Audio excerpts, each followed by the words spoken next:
All right, we are live. So welcome everyone to another Matt Maran Motoring live stream here on the Matt Maran Motoring YouTube channel.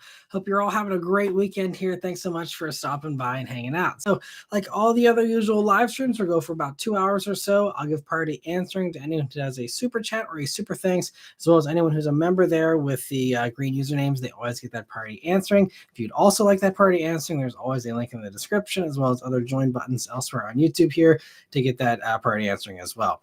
But I see we have a bunch of people have already joined in and hanging out here. So welcome to Brian, Grand Admiral Thrawn, MDKN, Jordan, Triton Car Guy, Anthony, and Danny, Kyle, and yeah, happy to see everyone here. Cam, and all right, so yeah, hopping right in here. Let me see. So Brian says, "How has your weekend been going?" It's been great. It's another family fun weekend here, doing all the fall stuff. We went to the pumpkin patch today, carving pumpkins and hayride, those types of things. So been a busy weekend, but a lot of fun. Hope you guys have been having a good one too. And MD says, I got some big good news to share with Matt. Got to send him pics too. Sweet. Sounds good. Yeah. Send over some pics whenever you can, and I will check it out. Hopefully, I'm glad it's good news at least. So that's good. And let me see. I see people signing in from Florida, Arizona. Jordan says, watched your Scout review. The Terra's exterior looks similar to Rivian. Thoughts? Yeah. So since that whole stuff came out, I saw like Jason Camise had an Instagram post where he's like convinced it's essentially just a Rivian underneath. I don't know how much is shared. They haven't said. I don't know, because the thing is, Volkswagen has a technical partnership with Rivian for, I thought just like the infotainment system, because they used words that Rivian has come up with for some of the stuff. I think it's zonal architecture with the infotainment. So that was a pretty big hint that most likely the infotainment will be Rivian. But I don't think Rivian would just give them all their stuff. So again, they haven't officially said anything. And I mean, we know for a fact that it's different than the Rivian for the basis of just having a gas engine option, which Rivian does not offer. I don't think they ever will offer. So there's got to be some big differences there. That kind of packaging has got to be unique and stuff. So I don't agree with Jason's assessment of that. I mean, again, he's smarter than I am. He knows more than I do, but to me, I don't think it's that much copy and paste. I think it's fantastic. I actually like looking at all the specs. They nailed it with the specs. I mean, I think that it checks all the boxes. Having the fast charging, having, pretty good range, having, the 800-volt architecture. I love the bench seat. That is literally my favorite part. Anyone who knows me and knows how I love retro throwbacks and stuff. The bench seat, and then the seats themselves are so soft and pillowy. They're like straight out of something from the early 1980s as well.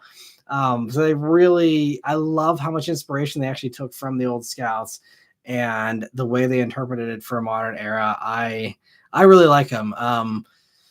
Yeah, if I needed something off-road ready, I mean, I have a few like recent favorites. Like I just had a fun time in the Defender recently as well. That'll be posting late this year. But I think in a few years, if I needed to live, off the rugged beaten path somewhere, and if I was into off-roading stuff more, the Scout would definitely probably be something I would be very excited about, especially since there seems like there's a slim chance they'll actually offer Apple CarPlay and differ from Rivian and Tesla and others that way too. So yeah, I'm really digging the Scouts, especially the price tag. And yeah, I think they did a really, really good job. It's actually, I came into it with fairly low expectations, to be honest.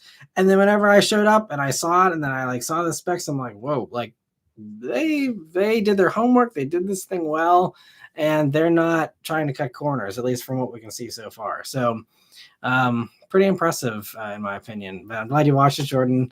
Let me see. Trent Car Guy says, well, the 392 Wrangler seems nice. That price is a bit much. Yeah. I mean, not to hate on Wranglers, but I don't know why anyone spends anything more than like $50,000 on any Wrangler. I mean, 108 is crazy. It's fun, but like I said in the review, I'd rather have a Raptor R or Hummer EV if I wanted something that's crazy and off-road capable. So yeah, and it's interesting that Wrangler video. I thought that would do better than it did, because like whenever I posted the original review of that, I mean, obviously this is when it was fresher back in 2021, but that thing was like, I think one of the most watched reviews of the year, if not the most of 2021. I think it's over 300,000, maybe 400,000 even views. It did really well. So I was like, oh, maybe like, this one will do pretty well too. And nope, it's like doing, worse than I think the GMC Sierra review that I posted so far. So, that's the wonder of YouTube, is there's always a surprise. But like the comment seems like there's a lot of negative sentiment about Jeep in general now that wasn't there even a year ago, I think. And so very fascinating to see how 392 Wrangler used to be like something people drooled over, and now everyone's like, nope, we don't like this thing anymore. It's like, it's still fun. I still stand behind my opinion that it's a hilarious, fun time. It's a great laugh. But I can certainly see why people are not going to want to spend that kind of money. And Somi the Great, thank you so much for the super chat. First one of the night here. He says, glad to see you streaming again, Matt. If you were going to buy a diesel truck from the big three, what brand would you get? I'm a Cummins guy myself.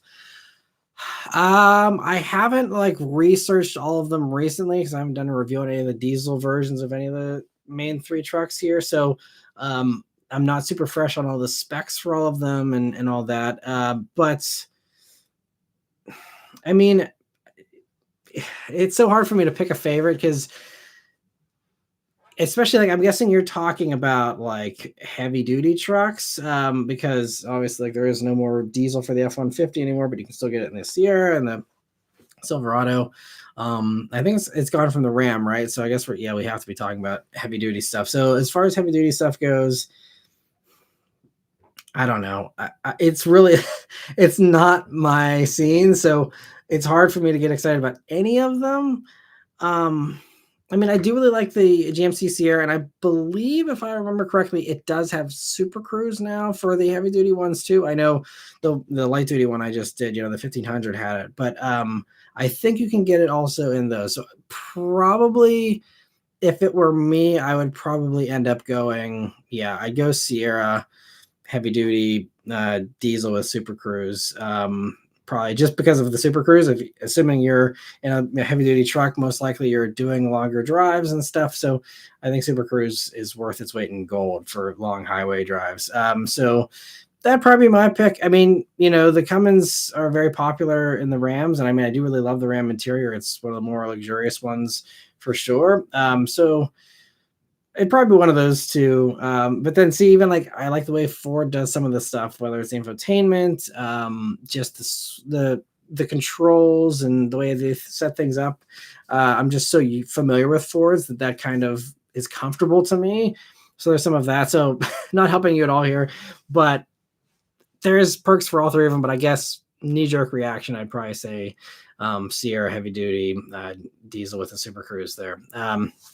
But again, not even close to an informed opinion on that. So don't put too much weight in that. But that's my initial response there. Well, thank you so much for the super chat. And Jordan, thank you for gifting a membership there. I really appreciate it. Happy to see Nate was able to grab that here.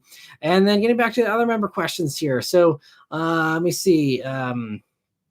So Anthony says, good evening from New York. Saw an awesome H1 Hummer today. I always love the looks of those tanks. I actually saw one this past week too, and I haven't seen one in years on the road. And then I surprisingly saw one too. That's pretty sweet. We both saw them. They were wild though. And I know our buddy Chris Fix, I think it's still not running, but that was his dream. And he took me for a ride in his back when he first got it.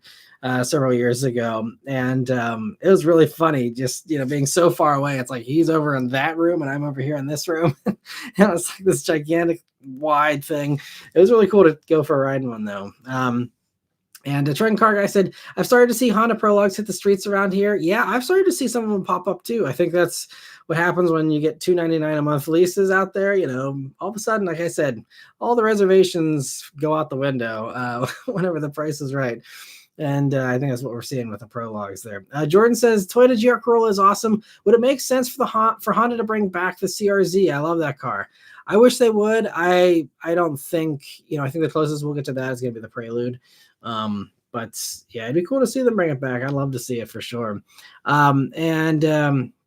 Danny says, hello everyone. My spot of the week in New Jersey was a rust-free 1991 Toyota Corolla wagon. The double of the week was by accident.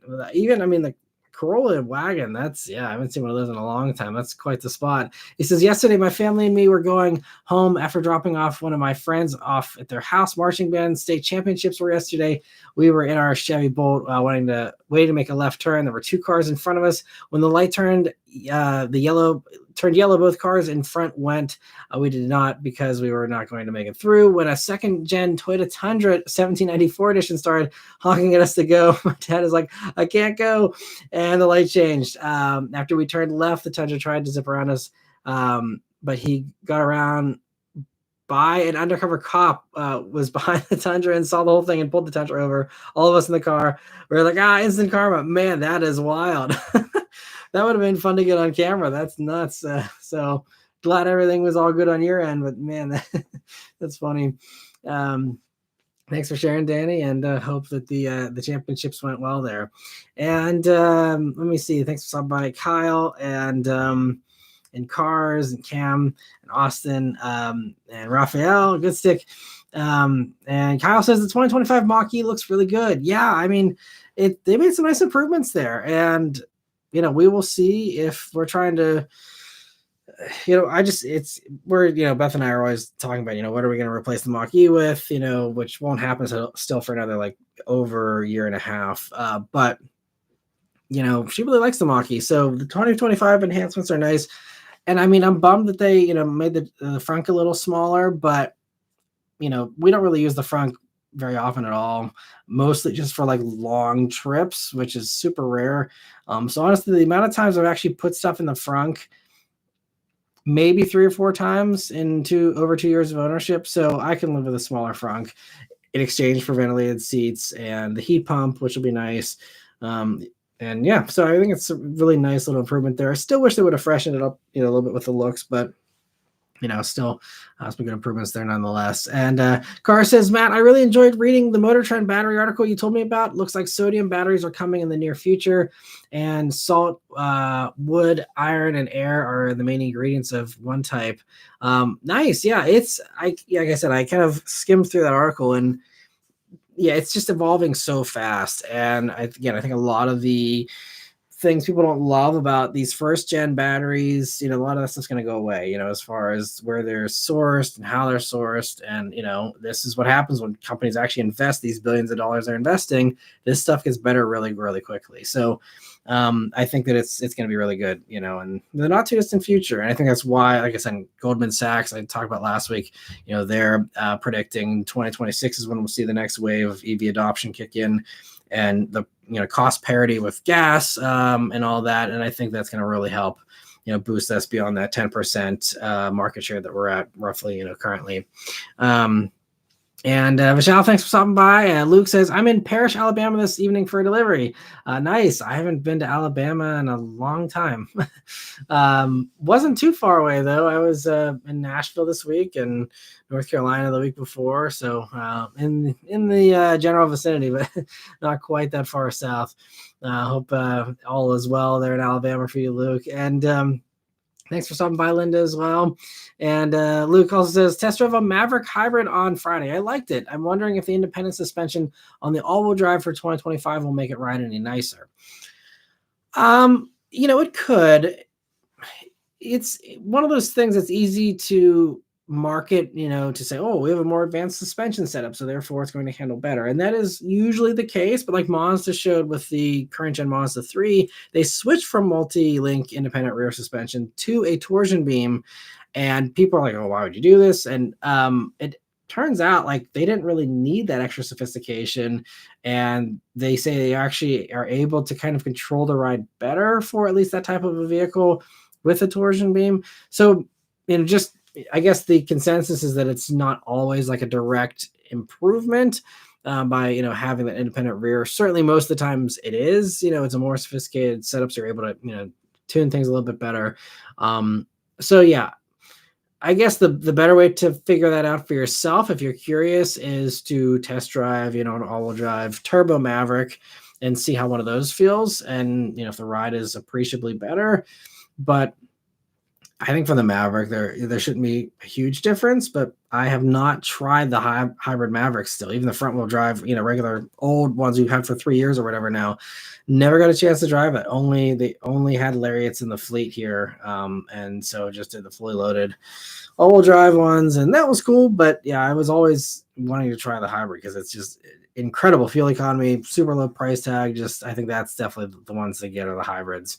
And a good success. Tesla confirmed this week that they canceled the $25,000 car that's human driven. If you want a 25 grand Tesla, you need to buy a Robotaxi. Yeah, I saw that where they're like, why would we have a $25,000 car now, with Robotaxi? So I don't know if that was their plan all along or if why that got cut, because Ford is still working on that, GM's still working on those types of vehicles that are, especially because maybe Elon really does drink his own Kool-Aid, but they should know, that's not coming anytime soon.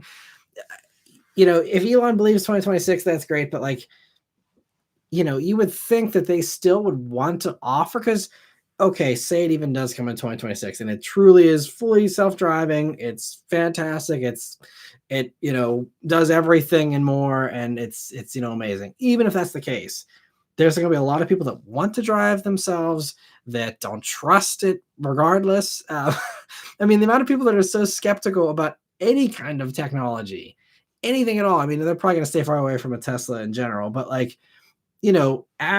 as we go into the future, you would think that there's still going to be a lot of holdouts, that still want to drive themselves for a variety of reasons or paranoias or whatever the case might be. And so, that's going to be a market that's going to remain and stay there, and be, I think, pretty stubborn for a long, long time. So, yes, even if it is everything they say it's going to be, it still seems foolish to not have a version with pedals and a steering wheel for people that still want to drive themselves, even if it is a two-seater and it is literally a Robotaxi with a steering wheel and pedals. How hard would that be to make and then sell that too?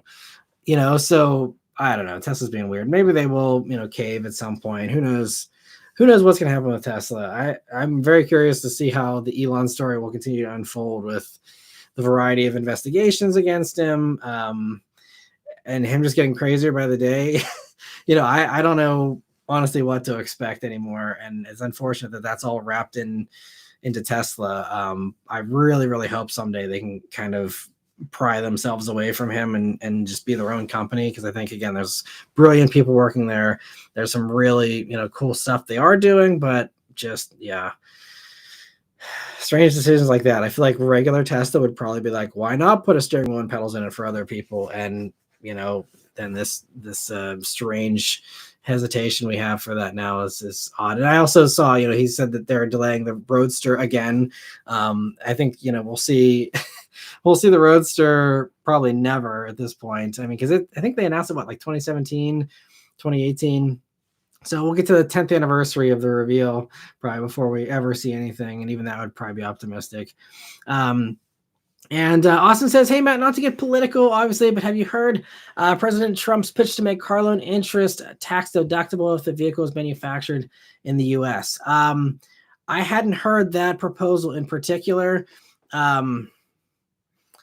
Yeah, I don't really want to weigh in on that because, one, that'd be a long answer, and I would definitely go off into a tangent about the pros and cons of that. And yeah, and that unfortunately just ends up going down a road that I don't think most people want to hear. And again, I don't want to alienate anyone. So I hadn't heard about that, though. I'll have to look into that specific pitch and see about that. But Michelle says, how's the weather been, Matt? Finally feeling like fall in North Carolina with the leaves starting to change color this past week. That's good. I'm glad you guys are starting to get the leaves changing a little bit. It was beautiful in Tennessee here this week. Was really starting to change over nicely. Here in Pittsburgh, we had peak color last week, and then on Wednesday we had a heavy rainstorm, like a thunderstorm. I think I actually saw ball lightning for one of the first times. It was pretty wild.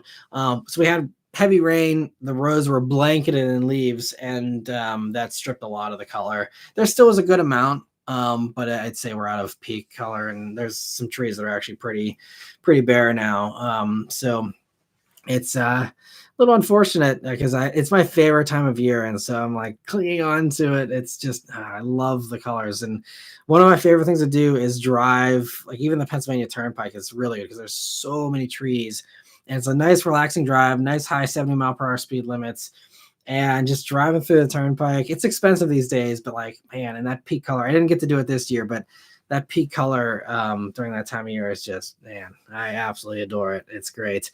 So yeah, glad you're able to enjoy it as well there, Vishal. And that's one of the huge perks, especially of here in the Northeast and East Coast and in general. Having those full 4 seasons are really fun to me. And MD says Matt again. Definitely, MD if you want to send or just give us a teaser of what your good news is, I'm very curious to hear. I can't pull out my phone because I'm actually using my phone for the live stream here, so I'm not able to see anything you're sending if you're sending on the Discord or something like that. But Raphael says I was just at Kennywood yesterday for some coasters, so not far from you. Nice. Hope you enjoyed it. Yeah, we were just at Kennywood maybe about a month ago or so. Yeah, it's always a good time there at Kennywood. So it's just unfortunate their steel curtain roller coaster has been closed like the entire year. I still haven't ridden it at all ever. I love roller coasters, so hopefully that'll be open next year. But I hope you had a good time. And Cam says a fun story from yesterday. Prepare for a long story. Went to look at a 21 TLX listed at 32 grand or 23 grand. Wanted 25 out of the door with a trade.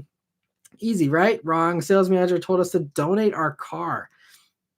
I felt it was very unprofessional. Wouldn't budge below 26.8 after fees. Didn't hurt to walk out on that one. That sucks. Donate your car. Is it like that worthless? I mean, you can also scrap it. Like, I think around here, I think like the pull parts and stuff, I think they give you at least $500.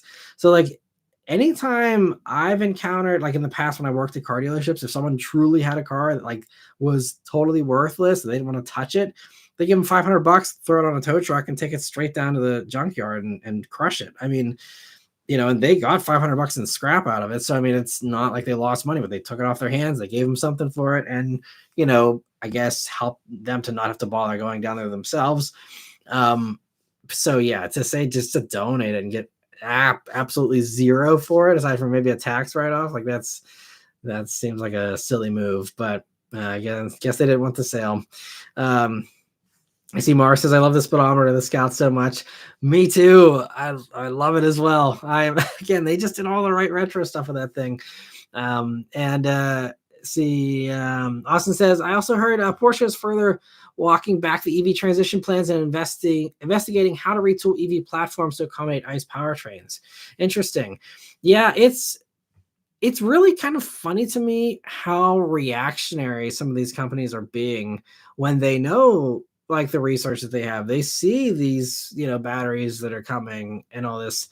And I guess they just think that like consumers are just like not gonna be into it or something, or it's really strange. And this is why I kind of wonder how much of this is like media spin for some of these things, because again, these companies I know for a fact, they all are planning 5 to 8 years out, and they have to do that for supply chains. They have to do that for R&D.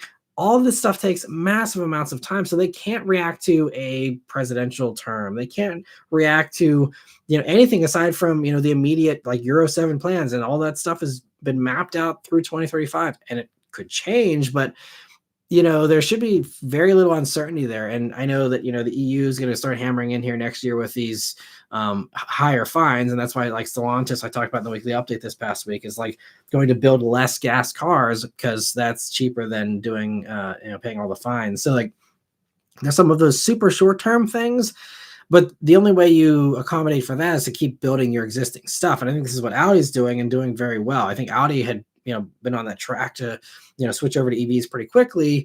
And then, now all of a sudden it's like, oh, we're just keeping everything around. We're having the twin turbo V8 still. And, now we're just adding on the plug-in hybrid thing for the Bentleys and the Porsches, and the Audis will get it, I'm sure, as well. And, they're pivoting a little bit with the parts they already have, the stuff that's already developed, and stuff that's also, by the way, completely sufficient and totally awesome still. Like there's no need for a next gen V8 or something. So like, it's it's strange. So that's why, like, when I hear stuff like that, I'm not sure I totally believe that, because I'm pretty sure these companies were all pretty convinced about EVs, being the future. And again, it seems very strange how many companies either have been rumored to say stuff or have said stuff where it's just like, I mean, I talked about a couple weeks ago, even at the Paris Motor Show, with the BMW CEO also being like, we need to like not have this mandate in 2035. And I can understand that, of, having a little bit of flexibility.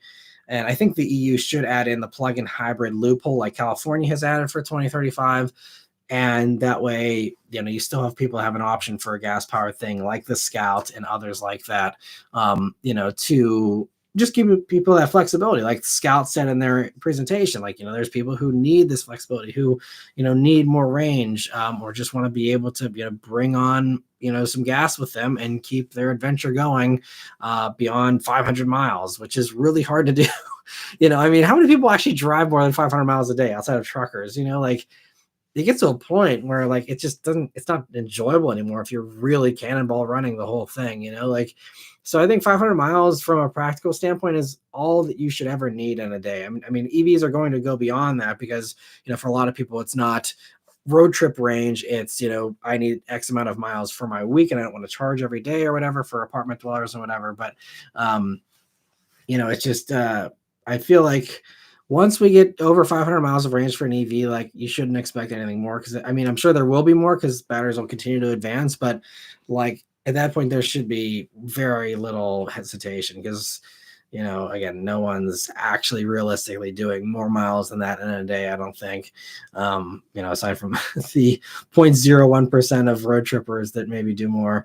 But anyway, yeah, I don't know. I think that if the companies truly are saying these things, it seems like they have very little faith in their engineers and their R&D departments that are working on this stuff that they've invested billions in. And so, yeah, and I don't know if that's also them, like, also like playing like public opinion stuff, PR stuff, and just kind of trying to appease people and tell people what they want to hear right now, because they know the mob isn't happy with EVs currently. But again, I think it's just a temporary problem, and it'll be much better very soon. But anyway, moving on here. I see Kyle, thank you so much for gifting 5 memberships, and MDKN, thank you for also gifting 5 memberships. I really appreciate everyone's generosity. Happy to see a bunch of people able to get those. And I see he says some new names this time around. That's awesome. So yeah, some familiar faces there and some fresh ones able to join in, and hopefully have some fun here in the live streams with us and all the other member perks as well. So thanks so much, everyone, for your generosity. And Vishal says, how did your daughter like the 392 Wrangler? She loved it. She really likes Jeeps. She has her little electric, Barbie Jeep thing that she drives around and enjoys. So getting to ride in a real Jeep was really fun for her. She also loved sitting up so high because she was able to like see everything. And the window sills are really low, so she could actually see out more than oftentimes she can in other vehicles. She loved the sound of it, and me accelerating around. And so it was fun. She definitely enjoyed it. That one I definitely had to be extra careful with, though, because Wranglers are not safe. And I didn't love driving her around in a Wrangler, honestly, just from a safety standpoint. So I was extra careful in that vehicle with her. But thankfully, all was good, and yeah, she enjoyed it. So happy that she got to experience riding in a wild Wrangler. Again, something she's not going to be able to probably do in a few years. And Good Stick says, having McLaren doors on the Robotaxi is a little strange, as it's a little too show off for a car you won't be driving. Yeah, and I also, like, the first time I saw the scissor doors, or whatever you want to call them, I was like, that's going to be a really big problem for like randos that aren't used to getting in supercars. Like, I mean, most people don't understand, like, when you're getting into a supercar, you can't like walk into it like you do in a regular car, because you just smack your head off the doors when those doors go up. They don't get out of the way sufficiently in most of these vehicles. Anything that I've ever driven in, like the McLaren Artura recently, you always go in butt first and then swing your legs over. Like, that's how you properly get into a car with vertical doors. And so no one's gonna know that. So that's definitely, there is no way it's going to go to production, mass production, with those vertical doors. there's very few things I would bet large amounts of money on, and that is one of them. I'm not confident about a lot of stuff, but that is one thing I am entirely convinced it will not have those doors for production, just because of the amount of headaches. I mean, just think about even just people who aren't very athletic or elderly people. They can't bend over and, swoop around these doors and stuff. I mean, maybe they get out of the way more than they look like they did in pictures, but to me, there's no way that it's going to be better than regular doors, from a ordinary person kind of standpoint that's accessible to all. So yeah, it's just, I think it's a show car. It's a typical show car trick, throw suicide doors on it, throw vertical doors on it. That's always a fun way to get eyeballs and, build some hype for your concept.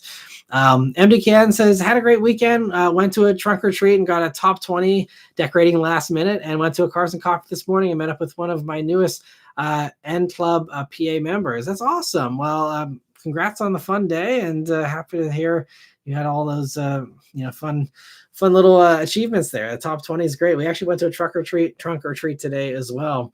And it was a smaller little one, no fancy cars or anything, just people decorating their regular cars, but still was a fun time. Zachary says, size-wise, did the Scouts seem big? I saw some dimensions online that make it seem quite large. Well, I mean, it's on 35, so it's very high, and that kind of gives it some bulk. I mean, honestly, I think it is very close to a Rivian R1T for the truck. It's really close to that. I think it maybe has a slightly longer front end. I haven't compared the dimensions personally, so I can't say for sure. But if you're used to seeing Rivians, I think that's probably what to expect from the truck. SUV, similar kind of thing, just a little bit shorter. Honestly, I was kind of impressed by the packaging with the SUV because, I talked about this in the video a little bit too, but the back end doesn't seem like it's super big, but then you open up the hatch and it's really a nice long space, bigger than a Bronco space, bigger than a Wrangler space for sure. And really well packaged, I think. And so, yeah, in person, it's kind of a little hard to judge because they were up on a stage, and again, they were on the 35s and all that. Yes, they're big. But yeah, I'd say same size as a Rivian, and even the SUV probably I'd say is fairly close to the Rivian SUV. I'd say that's pretty accurate as far as what to expect. Maybe a little bit bigger, but that's probably the best way I could put it in terms that most people have probably experienced before. So yeah, it's smaller than Hummer EV for sure, or stuff like that. It's not quite that wild, not super far off, but yeah, it's not quite that menacing. So yeah, and I'm hoping we'll see. I mean, it's gonna be a long road before we see these on the road, but I'm hoping to get another opportunity to poke around with one, because I wasn't even really allowed to sit in it. The person who went before me ended up sitting in it. I think maybe because he didn't know that he couldn't, or didn't ask first. I'm not sure exactly what happened, but they sat in it, and then I was walking in, and they're like, so they're finishing up their video, and they're like, you'll see he's sitting in it, but you're not actually allowed to sit in it. I'm like, oh, so he got the exclusive interior tour. Okay. But it was kind of funny. It was actually, and I had never met him before. It was Jerry Riggs Everything, who's massive. He's got almost 10 million subscribers. I wasn't really super familiar with this stuff aside from I heard his name before. But I was able to chat with him for a few minutes. Actually, we just rode a shuttle back down after filming, and just chatting about YouTube and the stress of the job and all that kind of stuff. But it was really cool. Meeting a new YouTuber as well. They brought a lot of people in for that event. It was really pretty packed, and cool to see. They'd had a bunch of old Scouts and Scout owners that were there hanging out. I think the designer of the original Scout was even there. It was a really, really cool event. And Danny says, also another thing, I got my permit and started driving on the family Chevy Bolt. It's close to 68,000 miles, and the one pedal mode is so weird to get used to. I love the zippiness of the Bolt. Yeah, the response is great. He says, now you see why my family called it the Go Gadget car.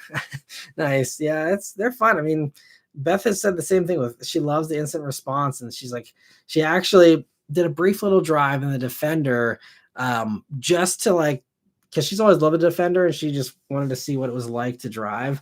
And so when I had one for a week last week, she just did a quick little drive in it, and she came back. I'm like, so what do you think of it? And she's like, I missed the electric. She's like, I missed that response. And once you're used to that, I mean, that's all she drives is the Mach-E. Going back into a gas vehicle, I mean, she rides and stuff with me, but driving it herself, she's expecting that response, and then she's not getting it because, it does all the gas stuff that every gas vehicle needs to do, and it's just not as responsive. And so it's really, well, and this is why a lot of people that, are skeptical of EVs, it's like, usually the first time you drive one, you're like, wow, like this is actually like kind of the future, because it's just exactly what you want and nothing you don't, from a response standpoint.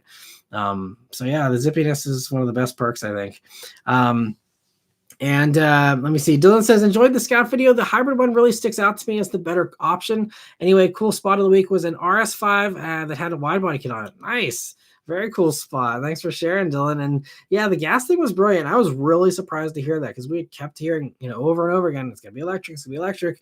So I thought it's just going to be only electric. And then whenever I read the range extender thing on the press release, it's like, wow, like that is impressive. And again, I'm sure they were just having only an EV platform originally, and then to pivot and be so nimble to offer that and react to the market and see that, even if we do have, widespread EV adoption pick back up again later in the decade here, just to have that gas option, because there are still going to be people that want that, for a long, long time. And so that's a great way to future proof it as well, I think. And so, yeah, that was another one of the brilliant things about it. Dakari says, when do you get to drive the new facelifted RS3? Well, thanks for stopping by. I think probably sometime next year. I'm not sure when the on sale date is for those. I haven't heard anything about them popping up in the press fleet, but I will certainly be getting my hands on one as soon as I possibly can, because anytime I can hop on an RS3, sign me up for that. That's no excuse needed for that one. So no, I'm excited to try it out for sure. Danny says, hey Matt, what are your thoughts about the Subaru making a hybrid version of the Forester and the Crosstrek? I think it's a good idea, because Forester is, I believe, Subaru's second best-selling car. Yeah, and Crosstrek is first. So I mean, it makes sense to start with the highest sellers. And I think Subaru should have had hybrids a long time ago. They should have been right there with Toyota, like leading the pack, in my opinion.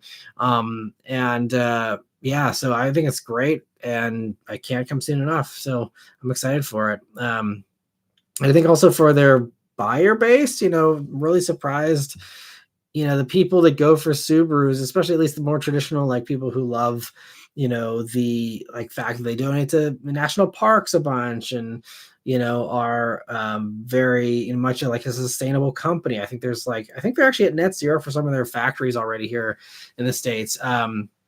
But it's just kind of strange that they've never had anything that's actually been very fuel efficient. And so it's going to be great to see that. Luke says, I thought the Maverick hybrid has plenty of pep. Adaptive cruise is really responsive. If a vehicle moved out of my way, it was instant acceleration. I was also pleased with the B&O stereo. Nice. Yeah. Yeah. Again, Mavericks are really good. It's such a great little car. I'm so happy that, Ford has, priced it as low as it has. And yeah, they're really, really, really well done. Shane says, this was something I was thinking about the other day. Hypothetically, if these investigations push Musk out of Tesla and someone else steps in, do you think sales would increase? Absolutely. I think that, everyone has their different opinion about Elon. And it's almost like a Trump thing. So I don't want to, well, these days it's really like a Trump thing. But anyway, I think that it really is, the biggest thing hurting Tesla right now is Elon. I think that, in the past, whenever he was, Tony Stark, essentially, I think it was a huge perk. And I think it helped, Tesla to be cool, helped electric cars be cool. Entirely, we have Tesla and Elon to thank for the popularity of electric cars right now. Like, they're the ones that made it cool. And that's something that will, forever be accredited to him and to Tesla. But I think right now, that's the biggest problem. I mean, I've seen so many people, on threads, on, Facebook, whatever, just like saying like, I'm embarrassed to be in my Tesla. They're buying bumper stickers that say, I bought this before Elon was crazy, and all this stuff. And, it sucks because a lot of people, they have negative equity in them now because, they bought them at the higher prices, and then the prices kept getting slashed, and then they dumped a bunch of them. It hurts to, crater their prices even more for used Teslas. So a lot of people are genuinely stuck in them, I think, as well, which, is why I think there would be even more people selling them off right now, because I think a lot of people, again, I mean, Elon did a 180. You had someone who was previously going to be, this savior of the world almost, as far as, bringing in EVs and this, and you really got that demographic that was really excited about EVs, 10 years ago, like really, progressive people. And, they're not going to go for Elon the way he is now. And so, you're alienating everyone. It's like, I can't even, off the top of my head, I can't think of a good simile, but I mean, you guys can, think of your own insane, scenarios. It's like, I don't know, like Apple saying the computers are evil or something. Like, it's like you drive away your fan base. It'd be like me saying like cars are the worst thing ever, and saying we should all be pedestrians and ride buses instead. And like, if I was preaching that from the mountaintops every day, like, no one's gonna watch my channel anymore. Like, so it's just, yeah, absolutely. The second Elon, and I think it also would help the stock price and everything else. So like, even for Musk's own good, enriching himself with however much he has left in Tesla stock, I mean, absolutely. The second that he completely cuts ties, like clearly, cleanly, like no ambiguity, if it's done, and like the two are separate forever, absolutely, stock price shoots up. I think cars shoot up, and I think you'll see the cars get a lot better as well, because they won't have these weird side diversions trying to build Elon's weird dreams and Cybertrucks and crap like that, and get back to the good stuff they were doing. Model S is fantastic. Model 3 is fantastic. Model Y, Model X had its weird things. And what was the biggest flaw of Model X? The Falcon doors that Elon insisted on. The Tesla team built a great SUV, and then, oh, we're going to put these Falcon doors on. I mean, sure, the doors helped it to stand out. And that was really a big deal back when those first came out. And, again, at that time, you say, okay, well, this is something you want to do to make it different. Fine. But like, you ask any Model X owner, the number one problem with those cars is the Falcon doors. So like, and it's just things like that where, yeah, absolutely. I think Tesla would be so much better off without him. Because I think, again, I've actually talked to a former Tesla engineer who, I mean, they're brilliant people. And, engineers, I think, are some of the smartest, people on the planet. And, you give them the tools and the abilities, and don't give them the baggage of, this kind of stuff, you have really great things happening. So yeah, it's really a shame. But yeah, I fully believe that. And then Good Stick says, ironic that Tesla canceled the human-driven 25 grand car, although they want to make a Roadster which is designed for driving enthusiasts. Yeah, well, I don't think the Roadster is ever going to happen at this point, honestly. But MDCan says, sorry, Matt, a friend called me, so I missed what you said. It seemed like my car was a favorite this weekend. Everyone was looking at the decorations and asking me about it today. That's awesome. It's always good when your car makes people's days and makes them happy, so that's awesome. And Jordan, thank you so much for a super chat. He says, thoughts on a 1967 Chevy Impala, amazing motor. Yeah, I mean, the whole vehicle is great. Yeah, I mean, a lot of the 60s ones, they all kind of blend together, so I can't even exactly picture what the 67 looks like. But yeah, I mean, any of those 60s GM vehicles are, really, really cool. All sound great, all look great, and they're all pretty awesome. I'm a big classic car fan. And let me see. MBK says, oh yeah, new names here for the memberships. And also says, my mom loves her 24 Rubicon X. She's a diehard Jeep girl, which matches her personality. Nice. Well, again, there's a car for everyone out there, and hopefully she didn't pay too much for it. At least that's the only thing. I still can't wrap my head around the people that spend a ton of money on those and still have such a basic interior and very little refinement and stuff. I know that's not what they're about, but it just for me, I can't wrap my head around spending $40,000-$50,000 and then having a crappy daily driver. Just I mean, again, it's the fun adventure component, but it's a rough ride. It's loud. It's uncomfortable. I mean, yeah, it's livable. It's not, they're much better than they used to be, but the amount of money you're spending can get you such a nicer vehicle. But again, it's not for everyone. And if everyone drove the same vehicle, it'd be a boring world. So diversity is, I think, what makes it fun. And Austin says, I hope more companies continue the retro vibes like Scout. I agree. I hope so too. And let me see. Michelle says, is Acura going to have hybrids? With Honda capitalizing on hybrids, kind of strange Acura is left out.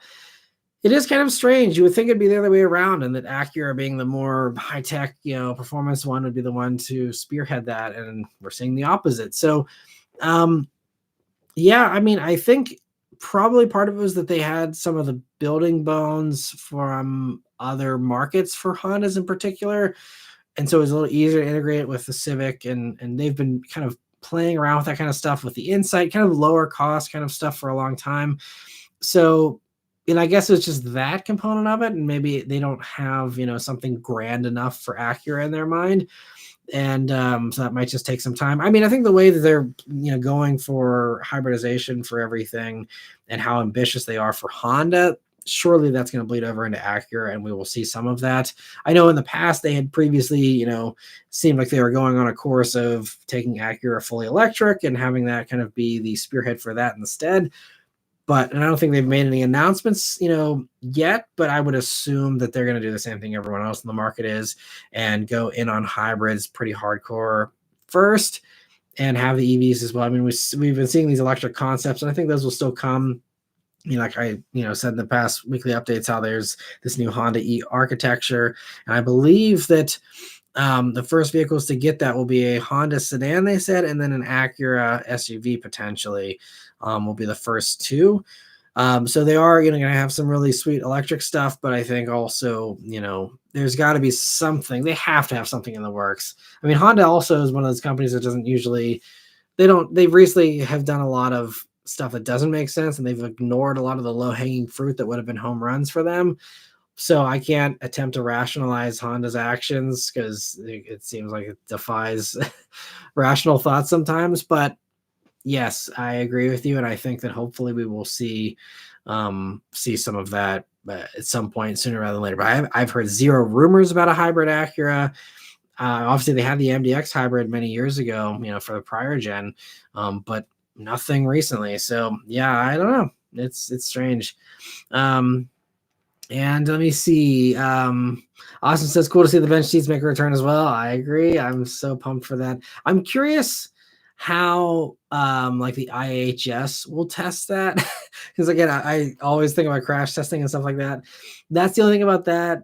I'm curious to see like if they have any safety considerations for the middle passenger there, or if they're just going to get a face full of screen in the event of something. I don't know. That's the only thing about it. It was great in the 70s, because everyone was on their own as far as crashes back then. But these days, I'm kind of curious how they're going to, tackle that. I think the concept just had no seatbelts, if I remember correctly. So I guess there's no way to really think about that yet. But, I'm wondering how they integrate, if they just do kind of a little over the shoulder thing, in the back of the seat back there for the middle passenger there, or how they go about all those things. So I don't think they're going to be able to fly with a lap belt, in the front there for that. So I don't know. We'll see how that plays out. But yeah, I'm very excited for the bench. And that could be a lot of fun. I'm very excited to potentially maybe, have a press car Scout someday, and, be able to have the family 3 wide in the front there again, if they have it safe enough. It'd be really cool. Let me see. Good success. Tesla should have used BMW Z1 doors. That would have been an ideal for self-driving. That would be perfect. You're right. That's a great idea. Yeah, because then you don't have to worry about bumping into curbs for an automatic door. But you don't have to be hurtling over anything really either. Yeah, I agree. Z1 is such a brilliant little car. I've never driven one, but just, the idea and the packaging and stuff. Yeah, that's Tesla should definitely get your advice on that, because that'd be a good idea. Austin says, hey Matt, if you could collab with any YouTuber, big or small, who would it be? I think in the past when someone asked me this question, I said James May, because technically he is now a YouTuber. James May is just like, I can listen to him talk about anything forever, and it's just endlessly entertaining for me. So I guess James May, for talking people that aren't traditional celebrities. Again, I don't really watch enough YouTube to like, say who I would want to collab with. So I don't really watch too much. So yeah, I honestly, like, I don't have like a favorite YouTuber like outside of the car world and just typical, the people who I have collaborated with already for the most part. So yeah, I can't really think of any others. I mean, I would love to, ride shotgun with Chris Harris or Henry Catchpole and, be able to like chat with them while they do phenomenal driving and something that could be fun. Be fun to meet, the Stig, since he now has his YouTube channel there, Ben Collins. But yeah, as far as like non-car YouTubers, I don't think there's really any. Yeah, there's nothing that really jumps out at me, honestly. So yeah, I don't watch enough YouTube. But let me see.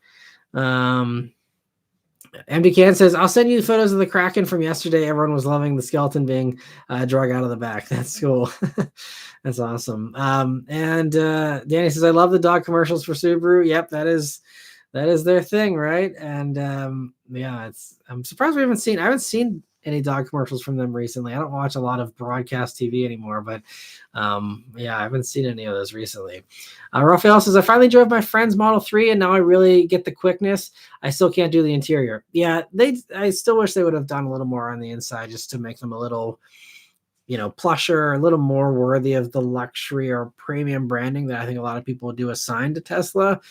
It's very simplistic, and I guess that could be considered luxurious by some, but yeah, I'm more of the traditionalist as well, where like I want to have metal switches and wood and like thick leather and massage and all these types of things.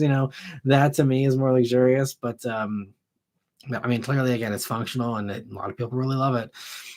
Zachary says, my wife and I just got back from a cruise to Cabo San Lucas and saw a few different cars in Mexico. Specifically, there were a bunch of little two-door truck cars, Chevy Tornado, I think.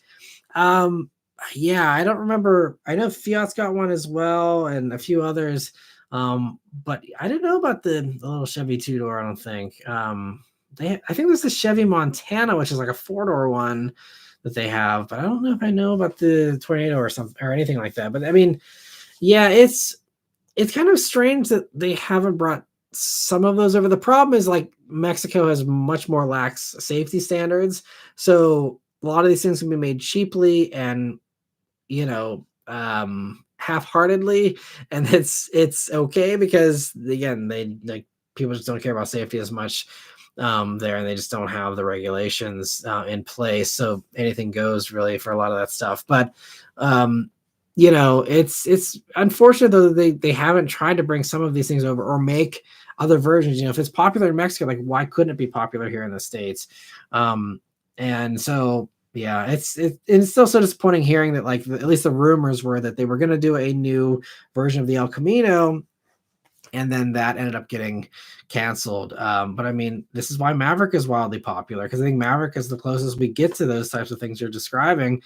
And again, no one's bothered to copy Maverick outside of the Santa Cruz, I guess. But again, I don't know where Chevy and Dodge are at with their competitors, because I think again that's a massively popular segment that I think still has potential to grow. So I hope you enjoyed your cruise, and happy to see you back here, and hope you're doing well, Zachary. And also I saw that Christy was able to join as well. So thanks, Christy, for your support of the channel there as well, and becoming a member you're on there too.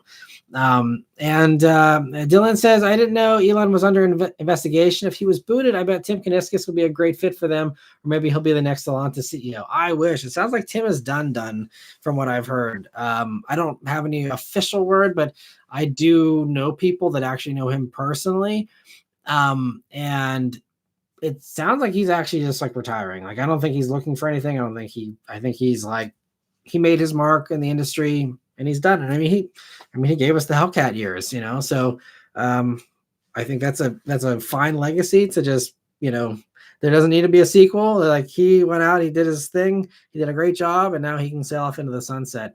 But yeah, Elon's under investigation for a bunch of stuff. Department of Justice is after him for fraud stuff related to defrauding investors over the full self-driving thing, I think. And then there's other, I think SEC's after him. I mean, it's mostly white collar stuff, but I mean, he's even joked if Trump doesn't get elected, like he's like, how much or how long do you think my prison sentence will be? Like he's actively said that out loud.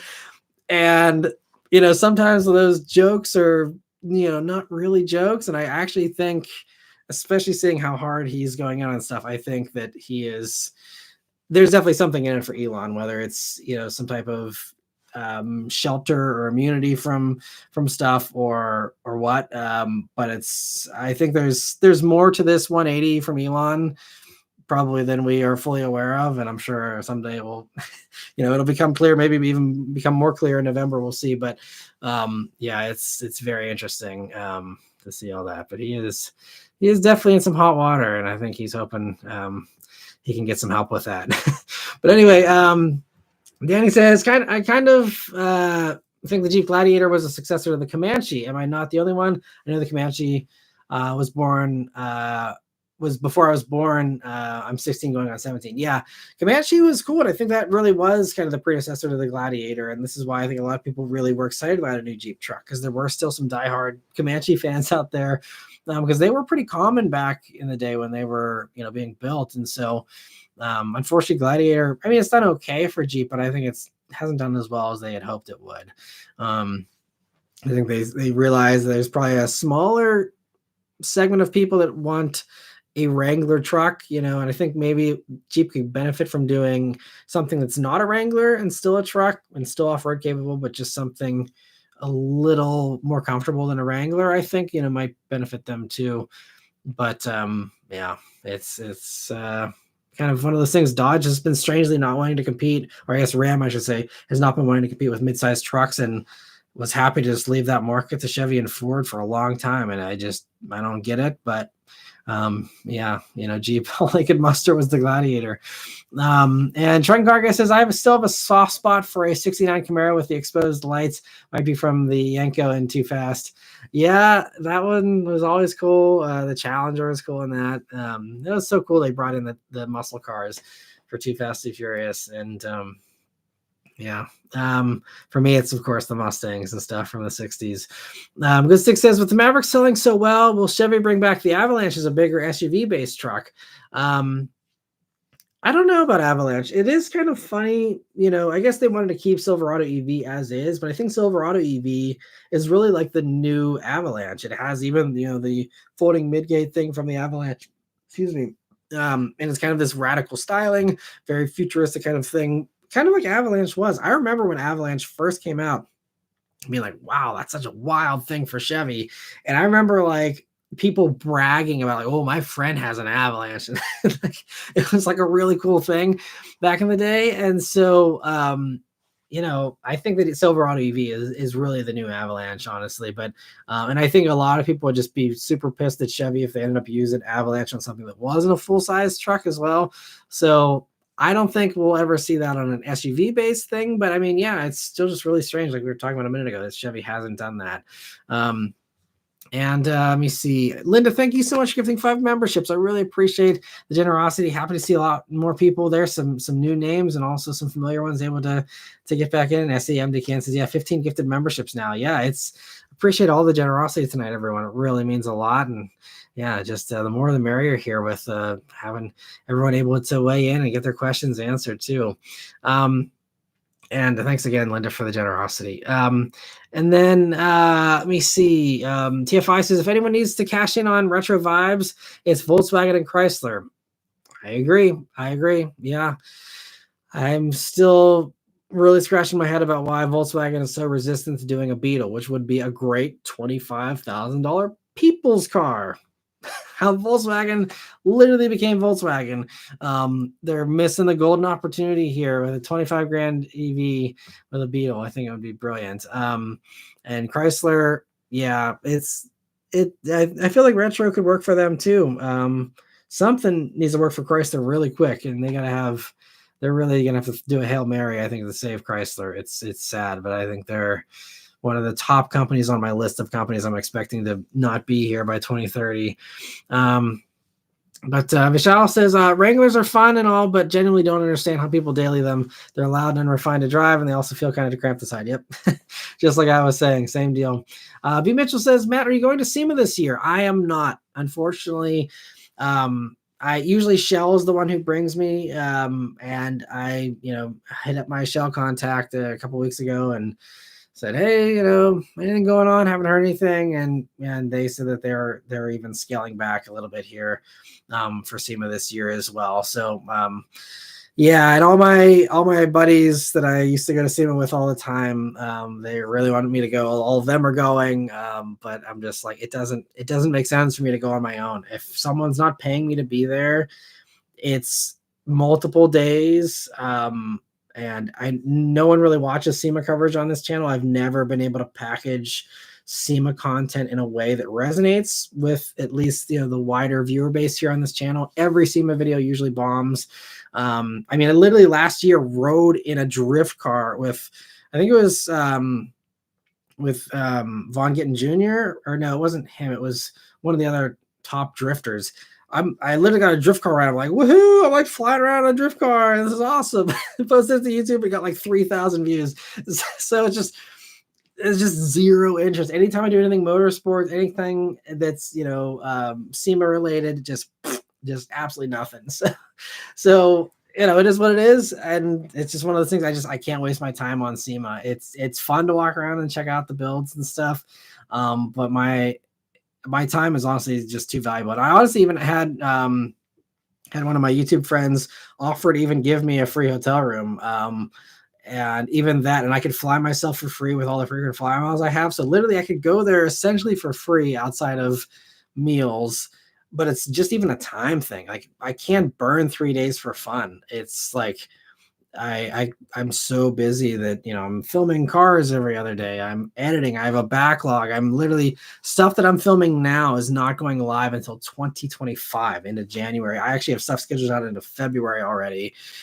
So like anytime I could have more time to edit at home here, like that's going to be something that, be better instead of having this insanely long backlog. You'll be seeing like fall leaves and in January videos from me. It's not ideal, but I've been filming so much. I've had so many opportunities, which is great. But so anyway, for that reason, no SEMA for me this year. And it sucks because every year it's always been tricky because it's been around Halloween and I always want to be home for Halloween. And I got to like hurry up and like make my SEMA schedule like super compressed to get home in time to trick or treat and stuff. This year, it's finally like the week after SEMA. So it was like going to be great from that standpoint. I was looking for, and I heard last year it was going to be this time this year. I was like, sweet, they finally skipped out on, screwing over everyone that wants to be home for Halloween. And then now it's, it's just not happening for me regardless. So maybe next year we'll see, but it's all good. And Goodstick says Lexus should consider bringing back the CT and use the GR powertrain for more luxury-oriented sporty hatchback. Well, Lexus does have, what is it called in Japan? They just revealed the Morizo edition of the little Lexus hatchback. They do have a GR Corolla with Lexus stuff on it over there. Is it the LBX? Is maybe the name of it? Someone that has access to Google right now can chime in the comments there, but they do have that already. As far as CT, I agree. I'm really surprised we haven't seen a new Lexus version of the Prius. Maybe that's coming eventually. I don't know, but in the meantime, I'm even still waiting for ES. We have the new Corolla, so I'm waiting for a new ES with a punchier hybrid setup or something. Would be nice to see, but. Yeah, I agree. Both are good ideas, and I'd love to see that little Lexus GR here in the States, but I don't think it's ever going to happen. But that one even has a manual over there too, which makes me extra jealous. But anyway, Ford Enthusiast says, "Hey Matt, 2025 Mustang Mach-E changes. What do you think?" I think they're great. I weighed in on the weekly update here on Friday as well. I'm just sad that they made the frunk a little smaller, but other than that, really nice changes. And depending on what the car market looks like in 2026 with EVs in our price range, we may very well go for, one of these refresh Mach-E's if Beth wants to keep sticking with it. And again, if the price works out for us this time around, in a couple of years, then that may be what we stick with. I'm happy to see the ventilated seats, especially. It'll be nice. And you see, TFI says, when he worked for a rental car company, I drove a JK Wrangler 35 miles on the highway. I got rock chips and wobble in the steering wheel. It's super sketchy. Yeah, they're sketchy. Some of the older ones are even sketchier. Like when I used to work at the one used car dealership, I had to drive a Wrangler to an auction one time, and it was like an hour drive, and a lot of it was on the highway, and like it was a super windy day, and man, you get hit with like a gust of wind. I was going across a tall bridge, and a gust of wind came and hit me. I mean, it was like I'm fighting that thing to keep it in the lane. It was, oh man, yeah, not for me, but it's okay. Again, everyone likes something different. But Michelle says, I watched a video of someone exploring an abandoned house where everything was left behind. One of those things was a 1961 Thunderbird in the garage. Wow, that is wild. Barn find there. Someone should hop on that. That's awesome. Yeah, the abandoned stuff. I had a phase where I really was into like checking out like urban exploring stuff that people did, and I still have a fascination with it. It's really cool to see those types of things. So that's I do love the Thunderbirds. You're wearing my Thunderbird shirt tonight, and one of my favorite classic cars still. Goodstick says, I saw James May's YouTube about bicycle maintenance. He has an appreciation of all types of vehicles, unlike Clarkson. I agree. Yep. I didn't see the video about bicycle maintenance, but that sounds exactly on brand for James May. That's great. I'd watch him talk about bicycle maintenance. That sounds like the most boring topic, but I would watch it. That's funny. Luke says, I drove my brother-in-law's Grand Cherokee L. I thought the gas and brakes were very touchy and hard to get smooth.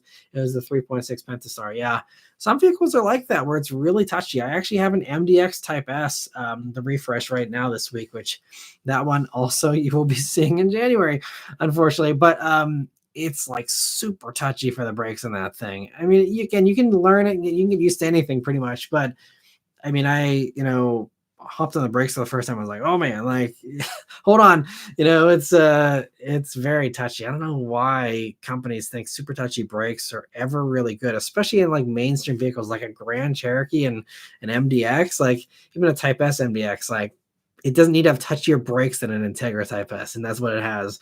So yeah, it's strange. B. Mitchell says, my 13 has 60/40 front seat that is essentially a bench with the armrest folded up.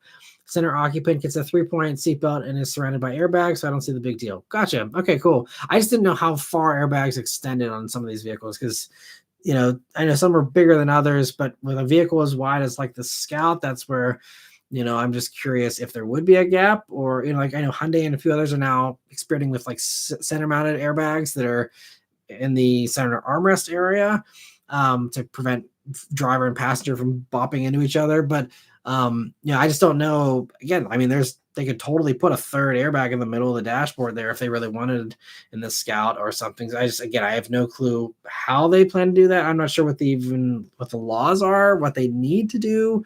I don't know how NHTSA would test that, how IHS would test that as far as how that would go, but we will find out hopefully in a couple of years. We'll see. See, Matt says, has GM ever made good decisions? They've made some good ones, I think, for sure. I think Volt was brilliant. I think GM makes good decisions, but they're not always timed very well. I think Volt was like brilliant, but timed wrong. And I think even, a lot of the stuff that they've done has been really forward thinking. The luxury trucks, the Escalade EXT, before everyone else really started doing luxury trucks. They saw it coming a long time ago. And it's strange that we don't have an Escalade EXT now, which is like makes no sense to me. Luxury trucks everywhere, and yet Cadillac's not playing. But yet they played 20 years ago. It's just strange. But anyway, so I think there are some head scratchers with GM though these days for sure. B. Mitchell says, however, I do like the new Scout, especially since they reused the Traveler and Terra names from 76 to 80. I was actually really curious, B. Mitchell, about your thoughts, since I know you kind of deal with that era and have some experience, in that space. So I was kind of curious your thoughts on the new Scout. So I'm glad you liked it. Yeah, it's there was a lot of old school purists in the crowd there, and they listened to everyone talk about, the EV and all that stuff. But then whenever at the end they said, but there's one more thing. And then they, brought out the gas thing and, calling it the harvester and all that. I mean, the applause was really strong. I think people were so relieved and happy and excited about that. Again, I think a lot of these people, especially, I mean, they were at the reveal. They were probably going to just, go for the EV version regardless and be excited about it because it's a new Scout and they're super fans and that's it.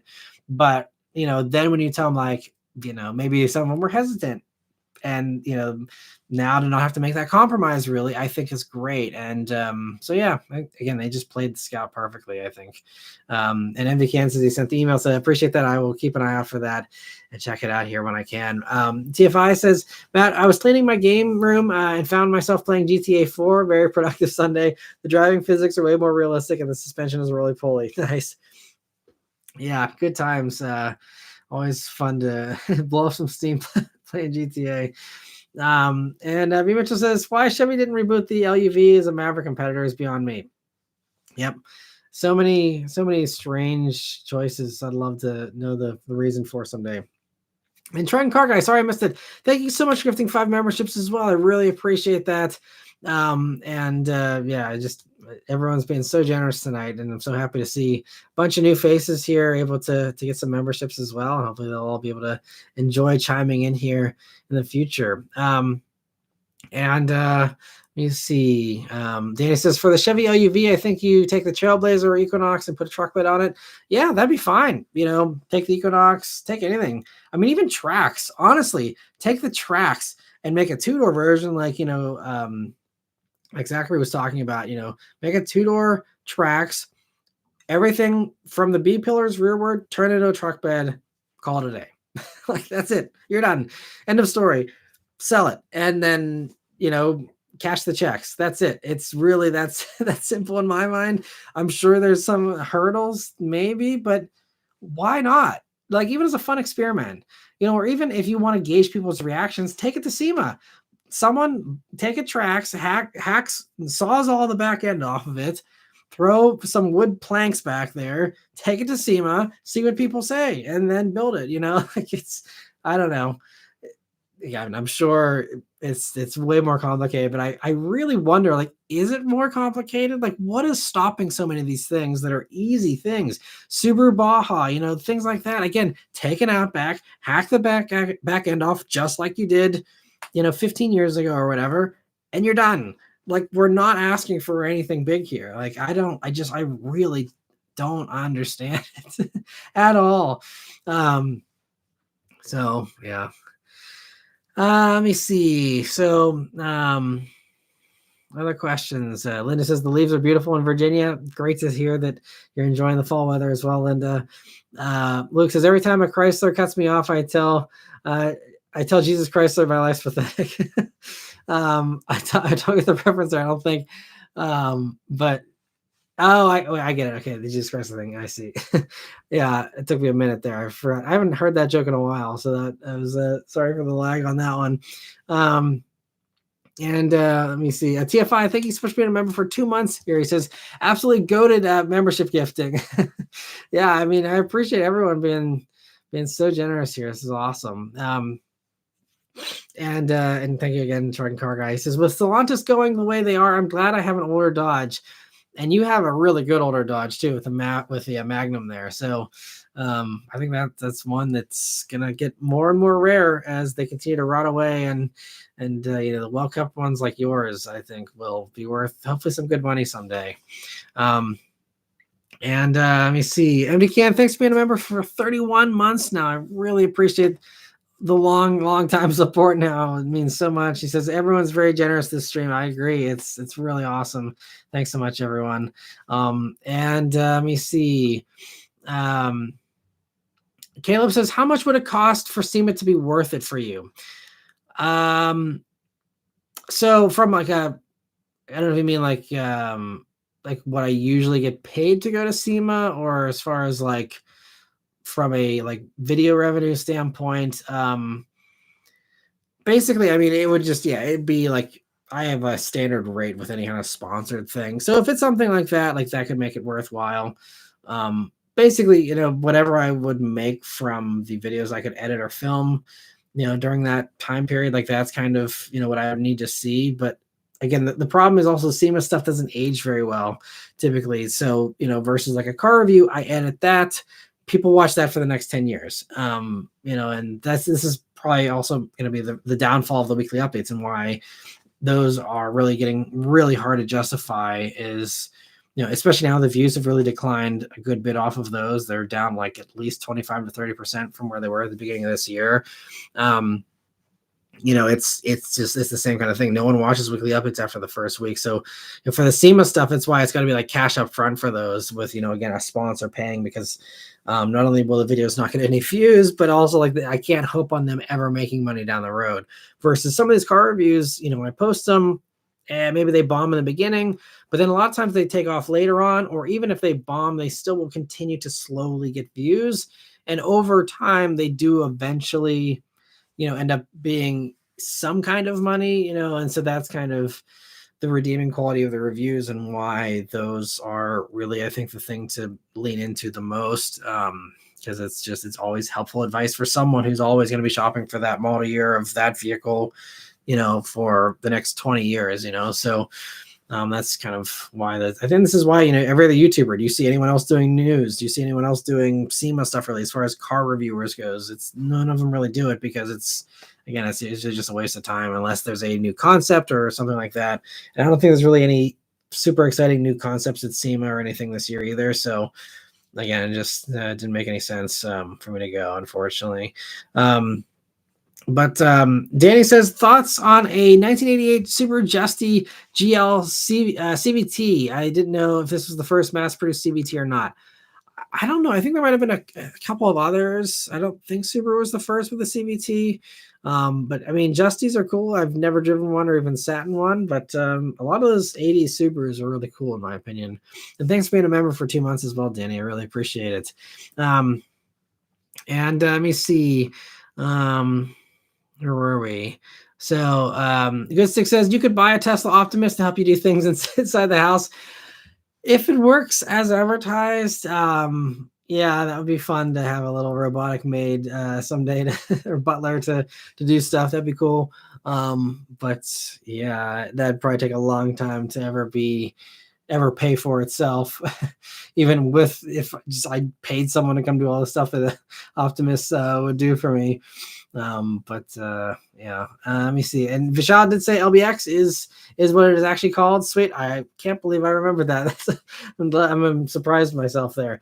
Yeah, Marizo RR. Okay, yeah, that's the faster version there. And yeah, such a cool car.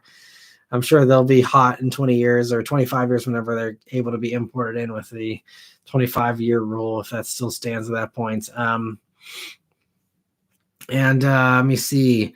Good Stick says, people complain about the new Sienna hybrid 4-cylinder. They're being delusional. Drive a 2011 to 2012 Sienna with a naturally aspirated 2.5 liter 4-cylinder. This thing is a dog. Yeah, I mean, honestly, yeah, modern cars have come so far in a lot of ways. And yeah, I think my complaints with the Sienna are just that it feels slower than the competitors. And, again, context is key. Everything can be an upgrade depending on what you're coming from and what you're used to. And that's really something I try and emphasize in my videos as well, that if you are coming out of an old version of this car or that car, this will be a nice improvement.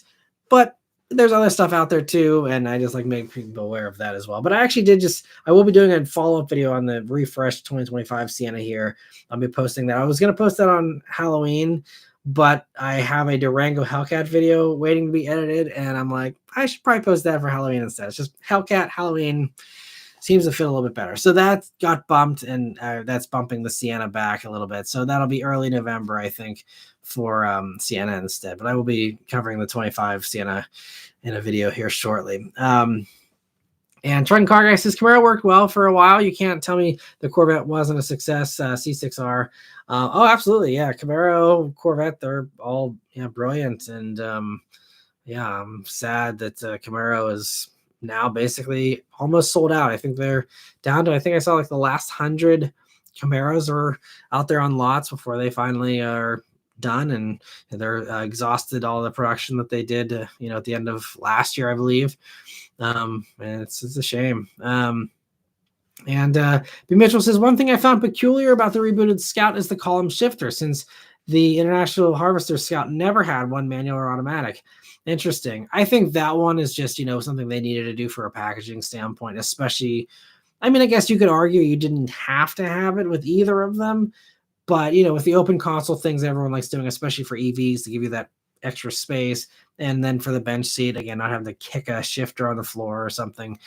I think the column shifter makes sense, and especially it's convenient that is kind of a retro thing, even if it wasn't retro to the Scout. It's a retro thing, and column shifters are coming back in other vehicles. So it just kind of seems like the stars aligned there to, bring that in. But I can see from a purist standpoint how that could be a little off for sure. Matt also says Volkswagen Caddy should come to America. Yeah, that would be another good one to bring for sure. Luke says Chevy could do an S10. Honda could bring back the Element. Toyota could do Stout and partner with Subaru for a Baja. Compact truck segment could be growing like corn in Nebraska. I agree. Those are all excellent examples. You're absolutely right. 100%. And Drunken Car Guy says I would bring up El Camino, but knowing my luck, they pull a Mitsubishi. Yeah. I don't know. It's really strange why none of these things happen. Vishal says GM in their decision making. Why is there no proper Raptor competitor after all these years? ZR2 is a half-assed attempt. Yeah, I agree. It's so funny seeing people defend the ZR2 because, like, come on, like they all want a supercharged version of that, and they, it would have been a literal money printer for GM. And I mean, they still could do it. I mean, there's still time. They're still selling Raptor R's. I don't know why GM didn't play along in that. You would think they would have jumped in, head over heels, and instead crickets. Austin says, hey Matt, Whistling Diesel is launching his own alcoholic drink. What drink or product would you launch if you had the capital? That's a good question. I don't know. I mean, we've talked about in the past, if I had a lot of capital, I'd love to start my own car company and do these types of things. Do a car with roll-up windows and basic radio and sell it for, an actual cheap price. Make a two-door little truck to compete against the Maverick. Take a crossover SUV, hack the back end off, and print money off of that. That would be my car company, is doing all the stuff that no one else is doing. And I mean, obviously I don't have the name equities there to pull from, but, make a knockoff Baja, make a knockoff El Camino, just try and find like some GTA types of names and call it the El Mountain or something. and then, just do an El Camino or something. I don't know, but, just do those types of things. I mean, honestly, that's, again, after reviewing so many cars and seeing how so many of these companies work, I just would love to do a car company where there aren't the bureaucratic BS holdups that are stopping all these common sense products from being made. And again, I'm sure it's easier said than done. And I'm sure anyone that's in that sector probably thinks I'm insane, for saying that, but it's just like, that's what I want to do. I would love to do my own cars. And again, I would never even probably attempt an amazing sports car or anything like that. I'm not, because it just, those types of things take really hard engineering, prowess and expertise, but just basic transportation, since that has been pretty much, thrown to the wayside. And it's kind of crazy. And I have a passion for affordable vehicles. And so that would be kind of the passion that I would kind of pursue there. Now, if we're talking lower products than cars, I don't know. I don't think there's any other products I'm really passionate enough about to like convincingly do. I mean, alcohol is an easy cash grab. I mean, a bunch of celebrities have been doing that as well. So you don't really need to have the passion to be like, hey, here's my own, whiskey or whatever. But I don't know. I think that's probably about it. I mean, if I could pull off fedoras, I have a passion for fedoras from a clothing standpoint and doing a line of fedoras or something. But no, I can't think of any other good ideas off the top of my head. That's a good question though. And Good Six says one complaint from Model Y is that the front seats from the Model 3 are not working well in the SUV. The seats are on risers, and every time I brake or accelerate, something is going to the front and back. Interesting. I guess that's one of those corner cutting things that they chose to do, I suppose. But let me see. TFI says there's a gin company called Engine that sells their gin in a metal oil can. That's cool. That's a fun idea. MD Can says, gotta go, Matt. Been up since 7:30 and gotta work tomorrow. Good night, everyone. Totally understand. I hope you have a good week there, MD Can. Thanks for stopping by, and we will go here for another hour and 35 minutes, as long as everyone wants to keep on hanging and chatting here. But let me see. VSC says, not sure who gifted me a membership, but I really appreciate it. Happy to see you back here, VSC. It's been a while, and hope you're doing well. And let me see. Austin says, I drive a V6 Sienna and the new hybrid Sienna at work. I'd take the V6 any day. Yeah, the hybrid, like you'll see in my 2025 review, these days, to me, it's not that bad. It actually felt a little better than I remembered it being whenever I had the Sienna last time. It's not terrible. And if fuel economy is really your top priority, it's worth it. It's really not that much of a downgrade power-wise compared to the competitors, but you are down on power for sure. And Good Six says prime it. I agree. They should have primed all the things. That's another one of those head scratchers. I don't know why Toyota didn't prime all the things. And I've told them, I've told product planners before, like, prime all the things. I'd love to see prime all the things, like, and I'm sure they would too, and something's holding it up, and I don't know what, but it's I think that would instantly solve the Sienna's power problem there, and still keep phenomenal efficiency. We see Linda says, say good night, enjoy the memberships all. It's been a long day. Appreciate it, Linda, and hope it's been a good day for you at least, and hope you have a great week as well, Linda. And Danny says, someone has a Subaru Legacy 3.0R and they tuned the ECU and made the 3-liter flat six rev to 7,200 RPMs. It screamed at that RPM limit. Very interesting someone did that. Wow, that hopefully they reinforced it if they're revving it that high, because it sounds like a good way to kill a motor to me. But interesting. And Danny says, I saw the video on YouTube, and Austin says, Matt, you should revive AMC. Yeah, that'd be fun. That's one of the few classic brands, though, I don't really have a ton of love for, honestly. I mean, I can respect them for, some of the stuff they did, but I'm not crazy about any of the AMC products. So it'd be fun to put my own spin on it, I suppose. Good Six says, one thing with increasing autonomous vehicles, we could see more analog cars come back as people actually want a good driving experience. Absolutely. And I think we're starting to see that already in like the exotic car realm a little bit. And I think that will be something absolutely we see, trending, and we get that, spraying out and trickling down to the rest of the market here little by little for sure. He says AMC MM1. Yeah, there you go. Zachary says, I'm biased, but I think the weekly update could be a one-take podcast. That would be nice. Yeah, and maybe I'll try that again someday. And I did do the one a while back whenever I was really in a pinch and I didn't have the time to do a proper weekly update. And I just read off the news stories kind of, off the cuff there.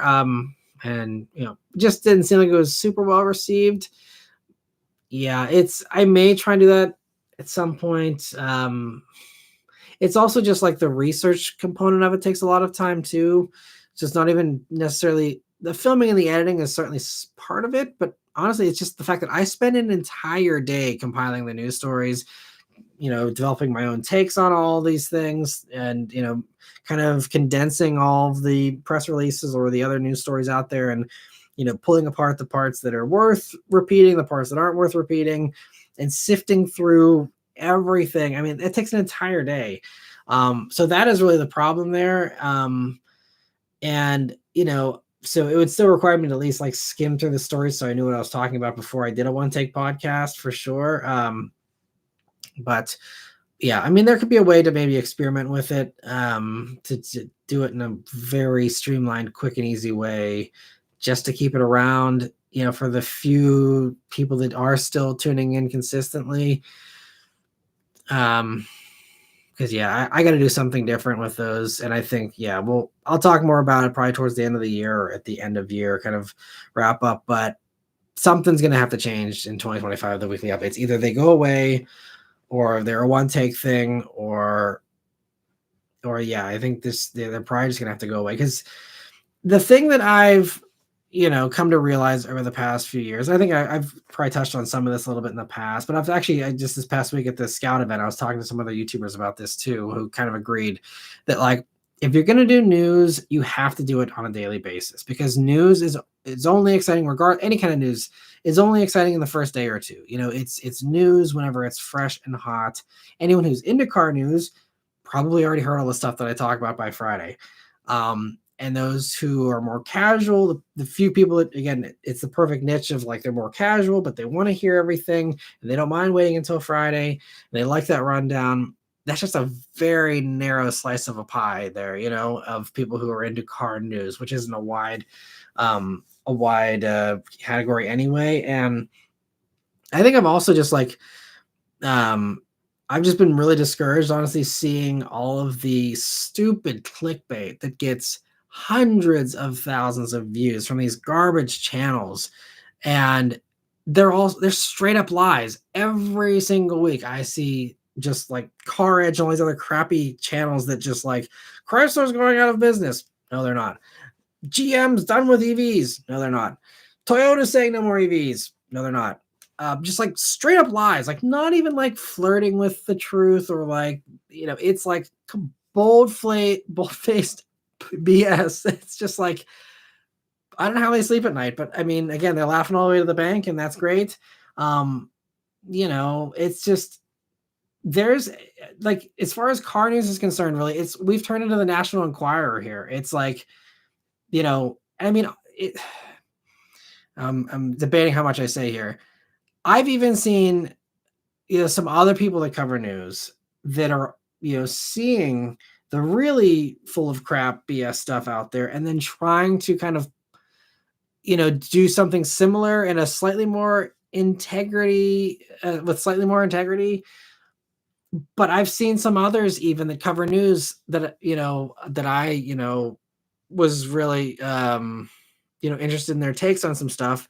And even they've now kind of disappointed me with the way that they've gone with some of the stuff, from a few different channels. And so I'm just like, is there room for honest car news anymore?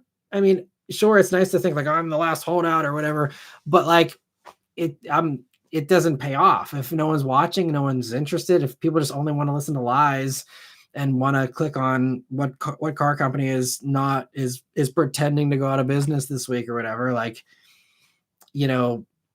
it's not worth it. I mean, like I've said in the past, I would make more money working at McDonald's the 2 days out of the week than I do the weekly updates than I make on the weekly updates.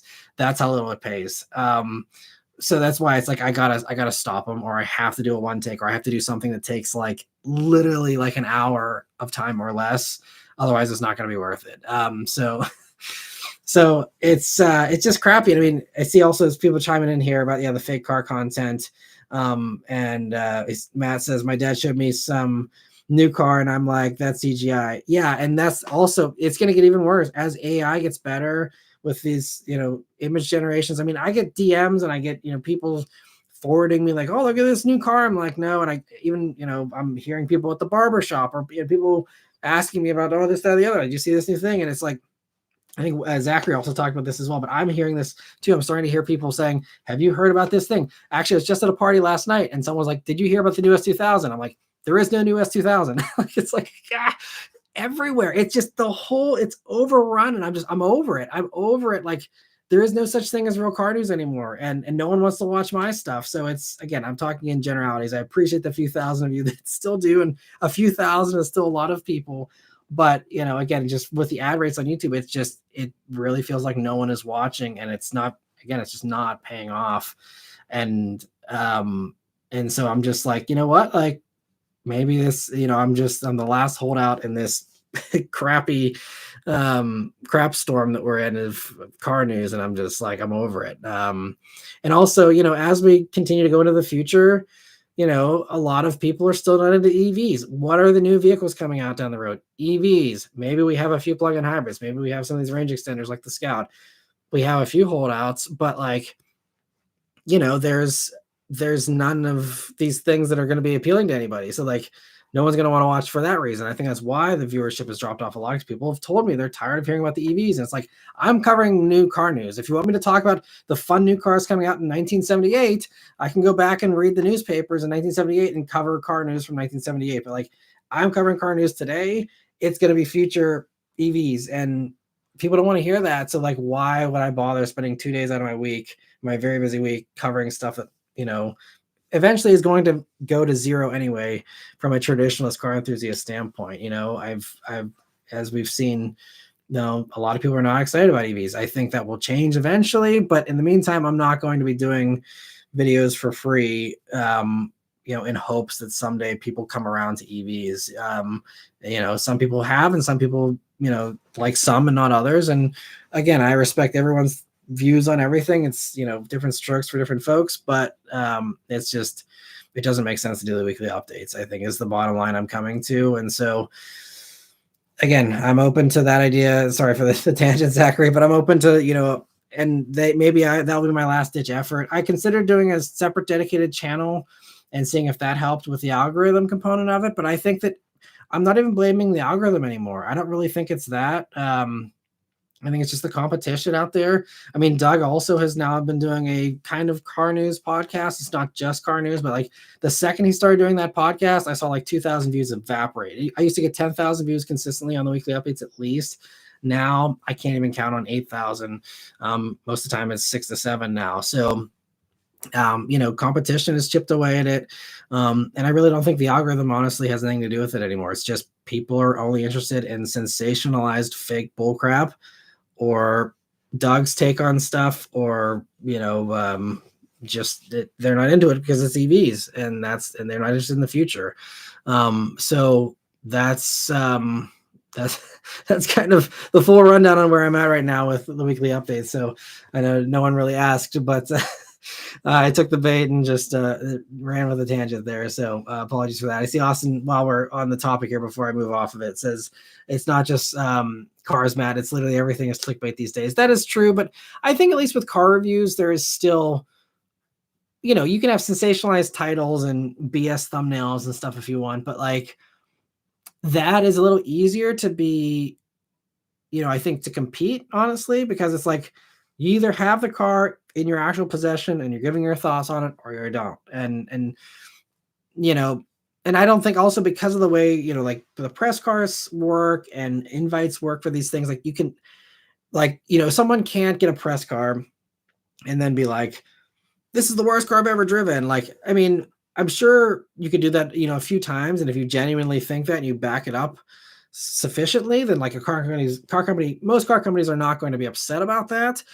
But if every video you do is, this is the worst thing in the world or whatever, like, they're not, like, companies are gonna be like, okay, well, like, this is clearly just, the National Enquirer, this is just a load of crap. And so they will, quit inviting you to those types of things and giving you cars and stuff. So like, I think that at least with the car reviews, especially like new car stuff that you can't just go out to a dealer and hop in, but whenever I'm getting stuff in advance, I'm getting the embargo stuff, the Scout, trip, things like that, there is a barrier to entry, which is important, because it means to have a barrier to entry, you have to have some type of an audience, have some type of an idea what you're talking about, and have some type of integrity. Vaguely speaking, the standards are getting lower for that every day in our world, but there is an agreed upon kind of baseline there, at least, of a minimum of that. And versus just anyone having a catchy thumbnail and saying that this and that car company is going under.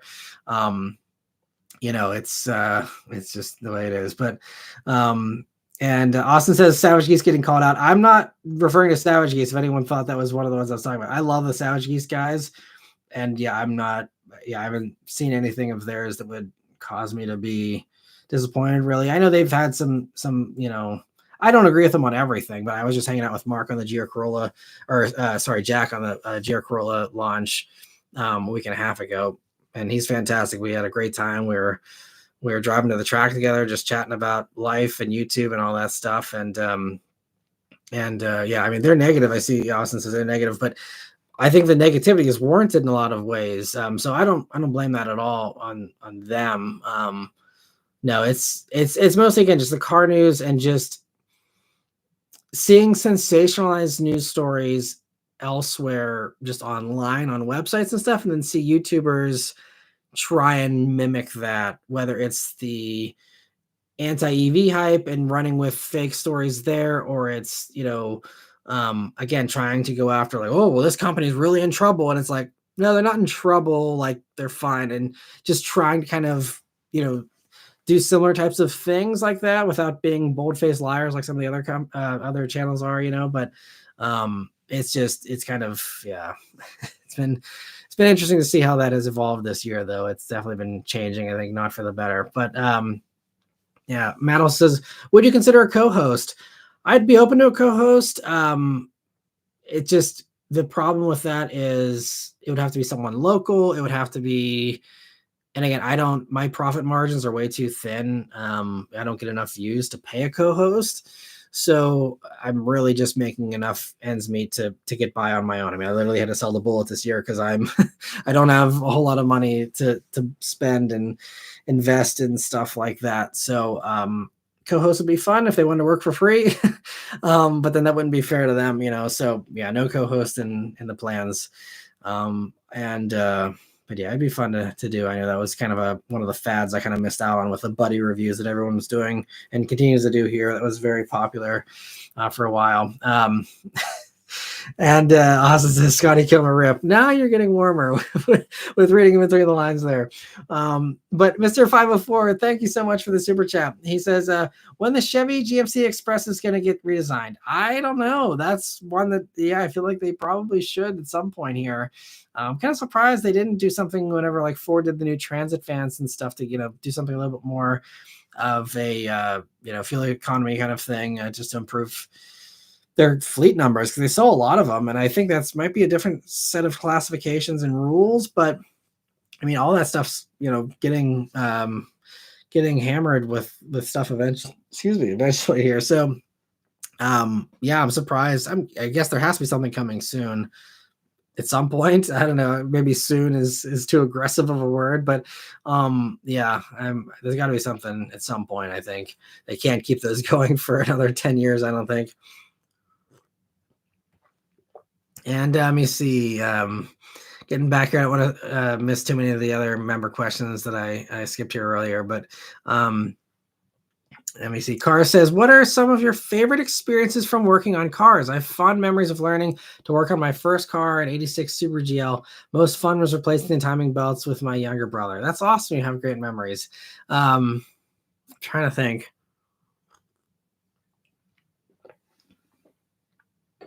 I mean, I have some memories of working on stuff with friends that I guess were positive memories. But honestly, like I'm not a wrencher. I don't enjoy, working on cars, honestly, because the problem for me is everything I attempt to do takes 10 times longer than it's supposed to. It's way more stressful and way more nerve-wracking than it like should be. And it's always like I end up like getting to a dead end where I'm like, I can't figure this out. Why is this one bolt not coming out the way it's supposed to, or whatever? And it's always like one thing that like ends up being a giant headache. And even in the past, like I've had other people like help me work on stuff, and like they've struggled with things, and then it's like, we're both pulling our hair out, and it's like this stressful thing. So I'm struggling to think of an actual enjoyable car wrenching experience that was like more good than bad. Like it's not something I enjoy, unfortunately. I know for some car people that's like makes them want to fall out of their chair, but yeah, for me, just don't enjoy working on cars. I like driving cars. I am a driver, not a wrencher. So I'm the bought, not built mentality for me, which is also probably why my SEMA stuff doesn't do very well, because it's not really my thing. But Jordan, thank you so much for the very generous super chat. He says, the future looks to be hybrid/EV. Some brands are beginning to partner. Would a Ford and Toyota partnership be a beneficial move as far as battery and hybrid tech?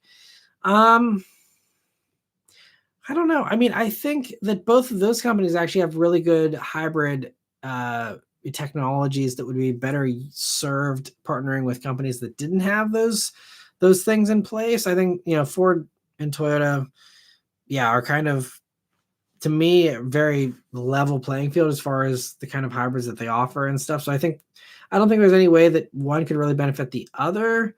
Because even like the plug-in hybrids, I guess, to me, Toyota does that better than Ford, but Ford still has like the Escape plug-in hybrid isn't bad. It's just that they refuse to put all-wheel drive in it for some reason, and that they refuse to put it in more vehicles. But like it's a good amount of range. It's fairly well done and all that. So it's just kind of strange. Another one of those head scratchers from Ford. But I don't think Toyota and Ford partnering would be beneficial for either of them, in my opinion, at least. But absolutely, Ford should partner with more people. Toyota should partner with more people, and they are, especially Toyota is. But I think that it'd be better, to help the companies that need it. A little bit more there. But great question, Jordan, and thank you again for the super chat. And let me see other member questions here. Trucking Car Guys says, I've noticed that Mirages of all things are a bit more popular now. Yeah, they're selling super hotly this year. Mirage and Versa. I think Mirage was, I mean, they're starting from very low sales numbers, but I think they said they're up like 700% this year or something. Versa's up, and yeah, everything is selling real. Even like Sentra, Jetta, like all these like sedans and smaller cars are really selling really well. I think people are just, they got to have an affordable car. And if that's all that's out there that's affordable, then that's what they're going to go for, So I'm happy to see small cars kind of having a little bit of a resurgence there. And it's cool you're seeing that too. Good Six says, I've been seeing a lot of Gen Alpha kid videos or iPad kids and seeing a lot of horror stories. Thoughts? So if you're meaning like just kids and technology in general, I don't know I haven't seen any like horror stories about that. I mean, I guess, yeah, if people want to hear parenting styles a little bit, I mean, we like, our daughter doesn't have an iPad yet. She has her little like learning like leap pad kind of thing or whatever. I don't know what it's called, but she does some little educational things on that. But yeah, we're not the parents that just like toss an iPad at their kid and like send them away.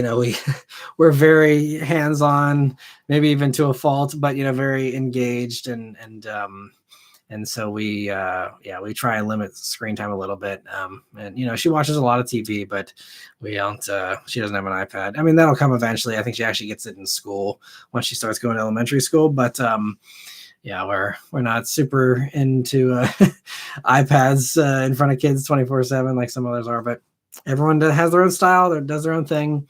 It's I don't think it's a one size fits all kind of thing there. But Luke says, I look forward to these streams. I tell my friends don't call after 9 on Sunday when my phone is free. That's awesome. I appreciate that, Luke. I'm glad you enjoy them so much. And that's the great thing that, again, you're talking about the weekly updates.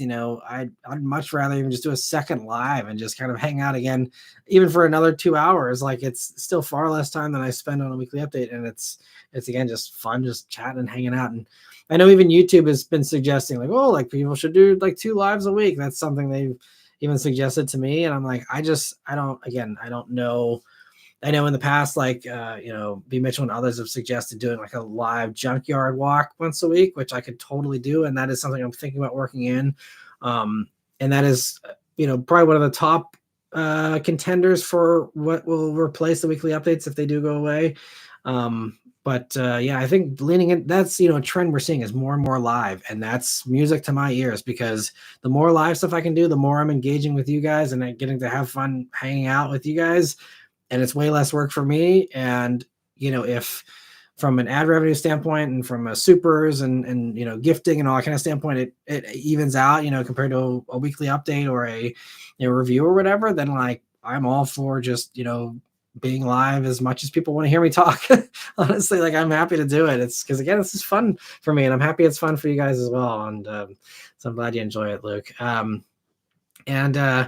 Good Success, do you like motorcycles? If self-driving cars actually become very safe, I would love to have a motorcycle. That's a good point. I hadn't considered that. if self-driving cars do get like totally safe and they just are, perfect little drones in the right lane or whatever, then yeah, I could be open to a motorcycle at that point.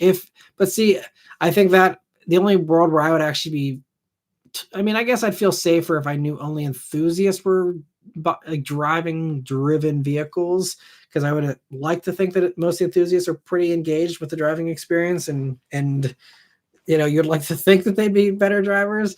Again, I could go both ways on that one, but I think it'd be really really cool to yeah, maybe dabble with a motorcycle at that point if we are in a safer world. We don't have to worry about everyone ramming into you just because they can't stop staring at TikTok or whatever. So yeah, that's a cool idea. I've never been into motorcycles personally. I'm kind of a smaller guy too, so anything larger than a 250, honestly, it gets a little heavy for me. I mean, it's been a while since I've tried one out, so now that I've put on my dad bod here, I might be a little more comfortable on a little bit of a weightier bike than I was in the past. But yeah, I think for me, if I were ever getting into motorcycles, I'd probably get into dirt bikes, and then I'd really, still be off road, and just kind of be a fun thing to kind of explore on, and get off the beaten path and explore, instead of just driving around on streets that I could explore in a car. I think with a motorcycle you can kind of, I guess obviously off-road vehicles other than motorcycles, you can do that as well, but I think the freedom of really having a small footprint with a dirt bike, you can go places where even a Wrangler can't go, and do some cool things. So I think that would be potentially a fun idea. I'm a big like Steve McQueen fan, and that was one of the things he really got into was dirt bikes. And so I don't know, I feel like I kind of enjoy the same kinds of things that he enjoyed in a lot of ways. So yeah, I think a dirt bike would be kind of fun to try someday. And let me see. Jordan, thank you for another super chat there. Really appreciate it. He says, Jeep needs a two-door bare bones inexpensive Wrangler. I mean, they have one. It's just that it's not inexpensive, but they have a bare bones Wrangler, and they just still charge you 40 grand for it or whatever. But yeah, and I see TFI says Bronco. Bronco is certainly better than Wrangler in my opinion, but they're also expensive. It's a shame. And let me see. Where were we here? With other member questions. So Ben says, so Matt, are you telling me that the Photoshop picture of an F-250 with an SUV backside isn't actually the 2025 Excursion? Yep. And that's the thing. It's so easy too, and it's, yeah, again, I'm really not looking forward to this AI future where things get even more convincing. People already can't tell what's real and what's not real. And it explains a lot of our problems currently, and current day politics, current day, you name it, with anything that's out there misinformation wise. I mean, it's just, look at how much of a mess the world is already because of fake stuff and lies and everything. And now have AI make it even more convincing. not to get gloomy, but I mean, buckle up. It's going to really separate the critical thinkers from the non-critical thinkers. It's going to really become a much more valuable skill as we go forward here in civilization. But anyway, Austin says it's not just cars, Matt. It's literally everything. Yeah, okay, we already covered that about the clickbait there. And Austin says, I hate the AI speak videos too. Yeah. Ghostic says, Elon is a huge fan of free speech, but even that has limits. Yeah, I won't go into that rabbit hole, but yeah, that's he's a fan of free speech, but then he also like bans stuff that he doesn't like. So I call BS on that personally, but again, I'm not going to go down that rabbit hole. And he says retro car news sounds fun to me. Yeah, maybe that's not a terrible idea. Maybe I cover, here's the exciting news of February of 1978 in the car world. And do a recap of everything if people are insistent on just dwelling in the past. I mean, I love retro stuff. I love vintage stuff, but to me, the covering the new stuff is actually exciting. But yeah, clearly I'm in the minority. Austin says Motor Week makes it work. They do with the car reviews, and I mean, I'm all for reviewing old cars, and that's something I've said in the past is going backwards. Especially depending on how people take EVs going forward. If we are in a future where that's all that's out there, but enthusiasts still are just not excited about it, in 5 years or whatever, then, if I really want to keep doing this and I have the ability to keep doing this, then, I always have the option to go back and drive whatever cars, you guys offer me, go back and drive whatever used stuff I can get my hands on at dealerships and stuff like that. I mean, that's how I started the channel, and so I can go right back to that if need be. So I'm not opposed to that because I love a lot of old stuff.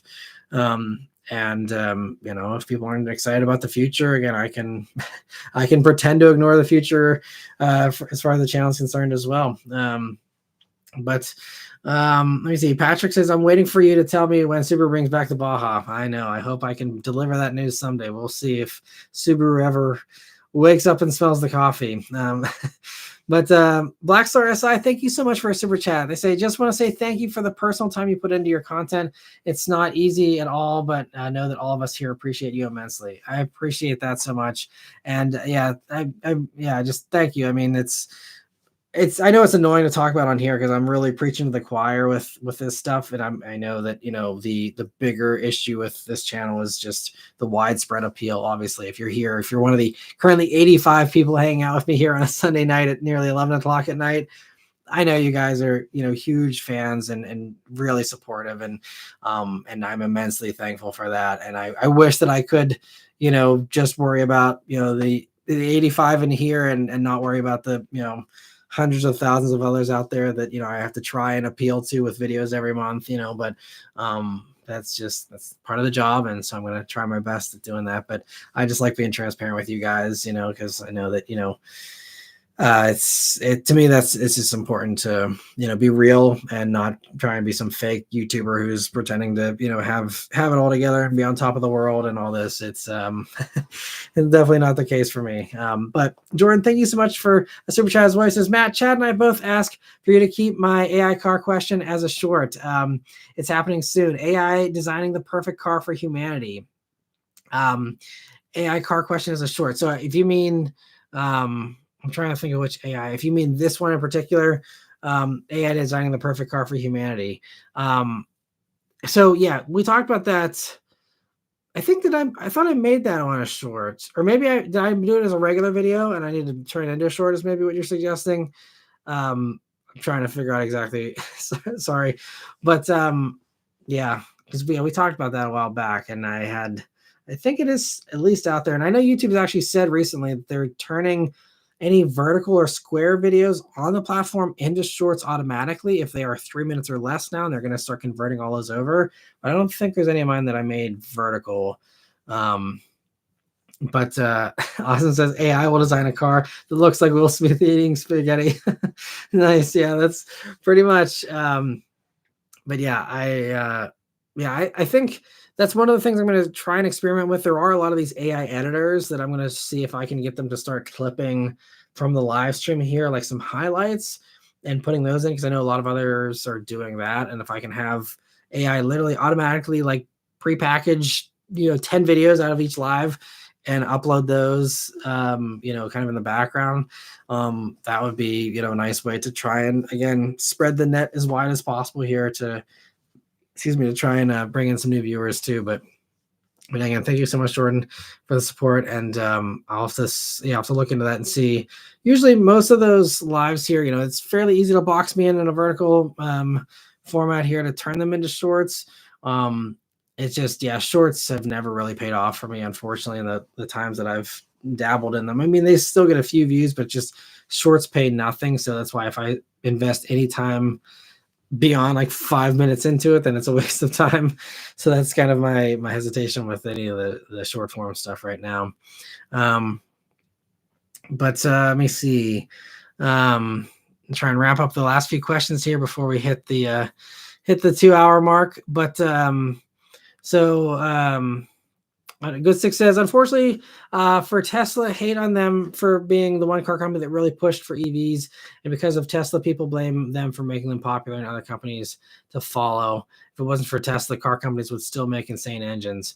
Yeah, I think there's some of that for sure. But, I think that, I think Tesla certainly yeah, it did popularize EVs and make them cool, but I think that we probably would have arrived at this point maybe a little bit later in our timeline here, but I think, we would have gotten there. We're seeing, GM experimenting with EVs, back in the 80s even, and, slowly working on this. And I think as, the climate, emissions kind of goals and all that were starting to ramp up, it was something that even if it wasn't cool and it wasn't fast, like, and it wasn't marketed by Tony Stark, basically, if even without that stuff, I think we still would have been like, well, this is like kind of the direction we need to go in. And I think, you would have seen, more of the hybridization. Like, Toyota had been doing the Prius way before Tesla came onto the scene. And I think, you would have just seen probably more and more hybrids. So maybe honestly, the without Tesla in our timeline, maybe it would have just been much heavier hybridization, and maybe would have been a little bit less controversial, as far as how things progressed here. I still think we're on the right track, though, personally, and we'll just have to again see what happens. But it's an interesting thing to think about. And you see. So T-Track Jack says, one of the reasons I have continued to come back to this channel over the years is the absence of anything remotely clickbait. I appreciate that. And, that was kind of, I guess, part of my long game, was hoping that integrity would matter to people, and that, clearly, like Jack, has said here, it matters to him, and it matters to, I know, most of you for sure. But, it just doesn't seem like it pays off for mass appeal. And I mean, that's the nature of fake stuff. I think, was it Mark Twain who said it way back in the 1700s? He said, what's the famous quote, that a lie can run around the world before the truth even puts on its shoes, or something like that. It's again, it's been an age-old thing for hundreds of years. I even just learned earlier today that even Abraham Lincoln had to limit newspapers that were spreading misinformation about the Civil War. This has been a long time thing that's happened, for a long, long time. So it's just, it's just the nature of the internet has made it so that everyone can say whatever, and there's no barrier to entry, and you don't have any qualifications to, appear like you have any kind of valuable input to add. It's just, it's just the way things have gone. But anyway, let me see here. Last few questions. Austin says, you should bring back some catchphrases and the EDM intros, Matt. Yeah, EDM intros, those were kind of tricky, just because those took a lot of time, and also the copyright of those. I always use copyright-free music, but I've actually had a couple in the past year here where the record labels, basically those songs were copyright free, and now some of those artists are just trying to cash in, and they're selling some of the rights to those copyright free songs and trying to make a few bucks. And then I now get copyright claims on some of those intros. They're this is our stuff. I'm like, no, when I used it 10 years ago, it was copyright free. I'm under this license. Here's the link to the original page that I cited. And thankfully, none of them have challenged me on that. But I just want to steer clear of any kind of copyright stuff, because I don't want anyone trying to make money off my videos. And so there's that. I mean, there are a lot of sites where you can pay a subscription or buy music, or, just have, a bunch of stuff at your disposal. YouTube also has their own little library of music that isn't very good from what I've seen. So there's some of that, but it's a lot of work for something that maybe it was something that paid off, in the moment, but I don't know. I feel like it's something that people don't really miss a whole lot. I mean, you're the first person to bring that up, Austin, in years, honestly. And the catchphrases, I still do the turn down onto this back road thing. And I try and throw in some little dry humor every once in a while. But yeah, catchphrases is something I should probably lean into more. And I think I want to try and be a little funnier, be a little more less serious, I guess, with some of the reviews sometimes, and just kind of try and have more fun in them, on camera, beyond just the fast fun, but just also fun with just the way I'm discussing things. And I appreciate the hearts and the love there, and try and just, make them a little bit more just entertaining, I guess, and less of a analytical, kind of focused review. because I mean, as you guys see in these lives, we're having fun, we're laughing, and it's not like we're just strictly straight face talking about cars all the time. So I want to bring more of that fun. And I think a lot of the negative videos this year that I did, like my critique of, or I think it was last fall, my critique of the Z Nismo, where I was like laughing at how sketchy that was for me with the tires that one had on it and stuff.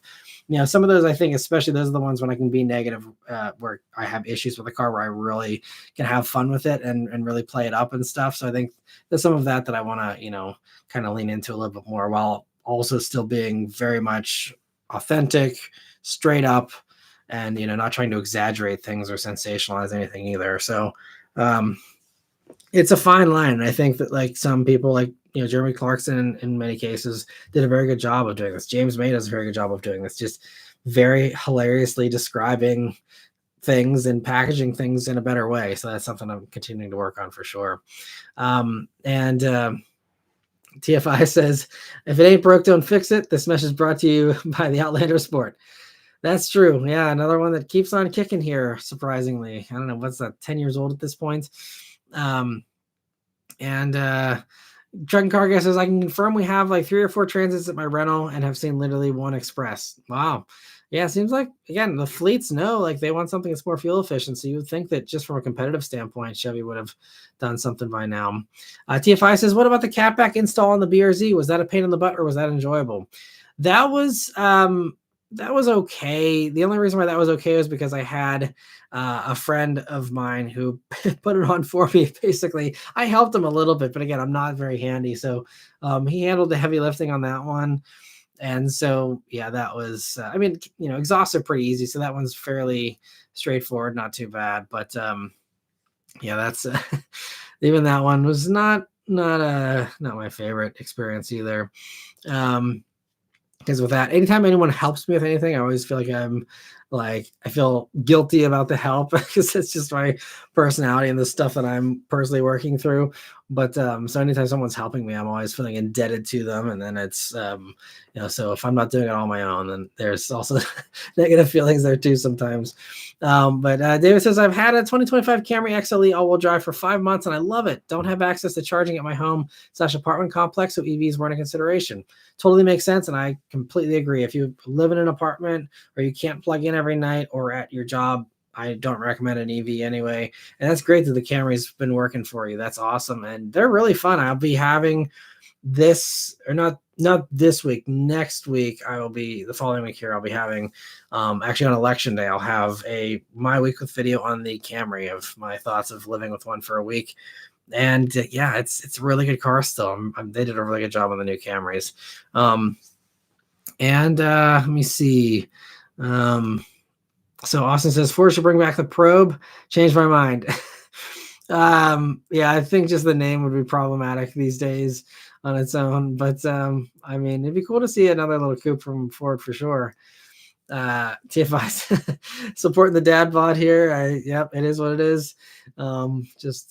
There's science to it. There is scientific evidence of things that happen to your dad bod and it becoming the way it is. Obviously you can do things to modify that or prevent that, but it's just something that happens for sure in some ways. It's just an actual chemical kind of change in a lot of ways. Austin says, speaking of dad bods, what's your workout regimen, Matt? It's non-existent. I used to enjoy working out. I used to go to the gym, about every other day back in the day. But nowadays my workout regimen is lifting a 40+ pound child. And, today it was carrying 2 heavy pumpkins home from the pumpkin patch, or carrying them to the car. Those types of things. But no, unfortunately, I haven't been taking very good care of myself, but it's just that stage in life where chasing a 3.5-year-old is the workout. And I mean, honestly, sometimes that is a very good workout. We are sprinting around the house, and I'm lifting her and doing all this, crazy stretches and flexing and whatever. And we have been going on some walks, so I guess I can't say I don't do any exercise. We have been walking a little bit, so that's good, and I want to do more of that for sure. But honestly, it's just sprinting across airports, trying to not miss connections for all these trips and and things like that. Honestly, that's where I got a lot of my walking in, is in going from one end of the Atlanta airport to the other, and to the Detroit airport, and all that, and dragging bags along with me, and walking around with a giant heavy backpack on my back all day. All those types of things are my workouts these days. Um, and I see TFI says, speaking of dad bod, I've been trying to stay regular and decided to give Metamucil a shot. Works, but not as satisfying as Fiber One bars. Nice. Well, I hope you find something that works for you there. I know all the rage in Hollywood is just to go on Ozempic, and then you and then you get down to whatever weight you want to get to, and that's all the rage these days. Not recommending it at all, but seems like in Hollywood there's no such thing as like anyone having body weight anymore. Zachary says Steve McQueen on a dirt bike in a documentary on any Sunday was my childhood. Yeah, that is a legendary documentary. I actually have never seen that, surprisingly, but I've been wanting to watch it, and someday I will get around to that one. In addition to, I mean, I still like some of those movies on that shelf that I like enough to own are still in the shrink wrap, because I actually haven't like even sat down and watched some of those. So again, just not enough time in the day to watch movies, to work out, take your pick. Again, it's just this stage of life. Once we're out of the toddler stage, and our daughter has a little more independence and has more stuff going on outside of Beth and I, that'll give me some time for sure to do some stuff. But I'm enjoying and savoring every moment here with our daughter, because they're only this small for so long. So it's just one of those things where I'm putting everything on the back burner that I can, and just living in the moment with her. It's a fun job for sure, my favorite job. And let me see, Austin says maybe you could do some technology deep dives like Savage Geese does. I don't know if I'm qualified enough, honestly. I give thoughts on anything, but as far as talking intelligently about some of that stuff, probably wouldn't be. You're better off leaving that to Savage Geese, honestly. But I appreciate the suggestion. And Austin also says GM EV1 was an interesting experiment. Yeah, there's a bunch of those. Like they made an EV S10 back in the day, and all kinds of crazy stuff like that. Yeah, B. Mitchell says, so what you're saying is that you take it in the shorts. Yep, shorts just take you to the cleaners. It's that's the TikTok model, is just assuming creators will just post content for free, essentially. And it works if you're a casual person or just posting a funny thing and you're not an actual doing this as a career kind of person. But yeah, that's what it's evolving into here. TFI says, I remember the EDM intros. Yeah, and I see a lot of people like just complained about like the music choices or the editing was too aggressive or whatever. So it was one of those things I think that fit the era that they were in. And could maybe be a fun thing to bring back someday if we get into that kind of stuff again, I suppose. I mean, EDM is still popular, but I think not as popular as it was, 10 years ago, at least in my opinion. But Good Stick says, if autonomous cars do get very popular and car sales go down, what other vehicle type do you think will remain human driven? It doesn't have to be a car per se. Well, I think motorcycles, certainly, anything that's already kind of an enthusiast or a hobby kind of vehicle, I think those are going to, be pretty safe from a sales standpoint. So I don't see anything changing there. And the same thing goes for cars. I think you will see, especially the high end stuff, stay analog. This is why we're seeing the Gordon Murray T50. We're seeing, all these things go more and more analog. Porsche sticking with the manual. All these types of things I think are indications that the high end world will, stay in a engaged kind of way, because those are the people who still have horses and ride those around. And, so I think that you're going to see, all the recreational stuff that people can use for recreation now, that will stay recreation. Anything that is not an enthusiast vehicle or something that isn't used for recreation, trucks, SUVs, especially the more off-road ones, anything that's mundane and ordinary, that's the stuff that's going to evaporate, from a sales standpoint eventually, I think, if we do get to that point. So that's the stuff that I think companies that only do those, I think, are going to be most worried about. And I think this is also partially why I think I'm optimistic we will see more enthusiast vehicles from more brands and more car companies trying to lean into enthusiast stuff, because I think they're going to realize if they are paying attention to to the way things are going, I think they will see that there's going to be a split where you're going to have the autonomous electric pods for people who just need to get from point A to point B and don't care.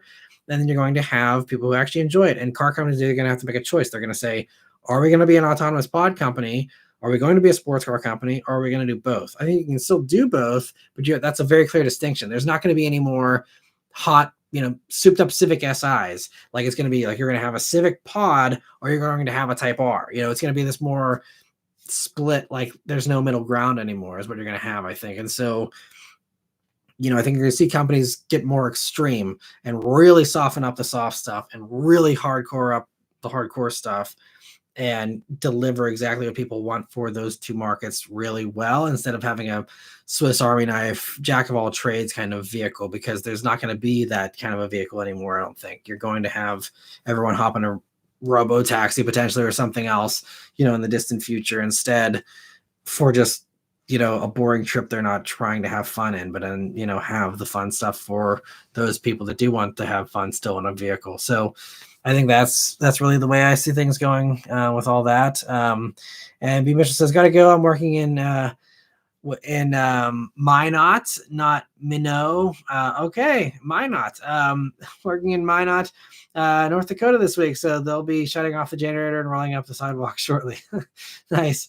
Well, enjoy the time there. Hopefully it's not too cold there yet. And thanks for stopping by, B. Mitchell. We do have to wrap up here in a minute as well. But Good Six says you should make a bobblehead with the faces you make during your acceleration runs.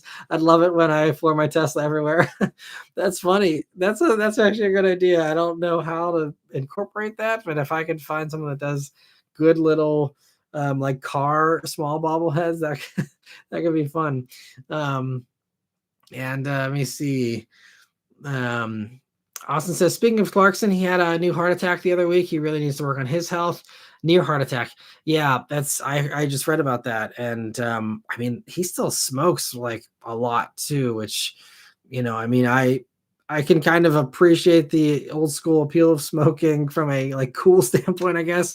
Not endorsing it again, but I've enjoyed a couple cigars in the past and stuff. But that's I was sad to hear that about Clarkson, and I hope that he does find a way to get healthier. But some people also just choose to they want to do what they want to do, and the satisfaction and the gratification of doing things their way is fine, and they don't need to live the maximum age possible, so we'll see how he plays it. But as long as he's happy, I wish him all the best. But I see everyone saying, time to wrap up here. And Jordan, thank you for gifting a membership there as well. And happy to see that someone was able to grab that. And let me see. I see Blackstar says keto is the key. I'm honestly okay, like from a mentality standpoint. And again, there are a lot of things I definitely want to do. It's just having a toddler who's a picky eater and all that, it's it's a little difficult to be on any kind of specialized diet right now without it being a giant pain in the butt. So I'll keep on working on stuff. But I feel pretty good, honestly. It's just, again, the exhaustion of being a dad right now. But again, it's worth every minute. But Shrine Car Guy said, I did a quick workout before my job this morning, trying to get into shape myself. That's great. Well, best of luck to you. I hope it works out well and you find something that works for you. He says, I'm still trying to settle on a regular routine. I think the routine, though, that's definitely key. If you can get into a habit, and build that habit up, then it can, be a really good thing, for the rest of your life. But let me see. TFI says, I don't mess with this topic. I bought a road bike and will unbig my back the hard way. Yeah, it's crazy how popular it seems to be these days. Anyway, Jordan says, I predicted Ford will use data from the C-Max hybrid, Focus EV, Fusion, PHEV, Mach-E, Lightning, and Lithium concept to create an actual four-door EV Mustang. We'll see. Farley seems to be shooting down that idea all the time. It sounds like we're going to see a four-door gas-powered Mustang probably first, at least. Maybe at a long time from now, we'll see an electric four-door, but I don't know. It's interesting. I think, they could even it's so easy. They could just take a Mach-E and put a regular sedan body on it and call it a day, and they haven't bothered to do that for some reason either. But again, because of the way they marketed Mach-E with calling it a Mustang. I'm not looking for any more fake Mustangs, but it's kind of surprising they haven't. But anyway, Austin says, have a good week, everyone. Thanks, Matt. I appreciate it. Yeah, I hope you guys all have a good week here. And yeah, thanks so much, everyone. And I see we have reached the end of the questions there. So, but yeah, thank you all so much for hanging out here and for all your support tonight and all the time with watching the videos and all the likes and the comments and all that. It really means a lot. So anyway, have a great week here and enjoy your final week of October here. Hope everyone has a great Halloween as well, since it'll be November next time we have one of these. So have a great Halloween as well, and a lot of fun. So anyway, thank you all very much for watching. I'll see you guys on the next one. Take care.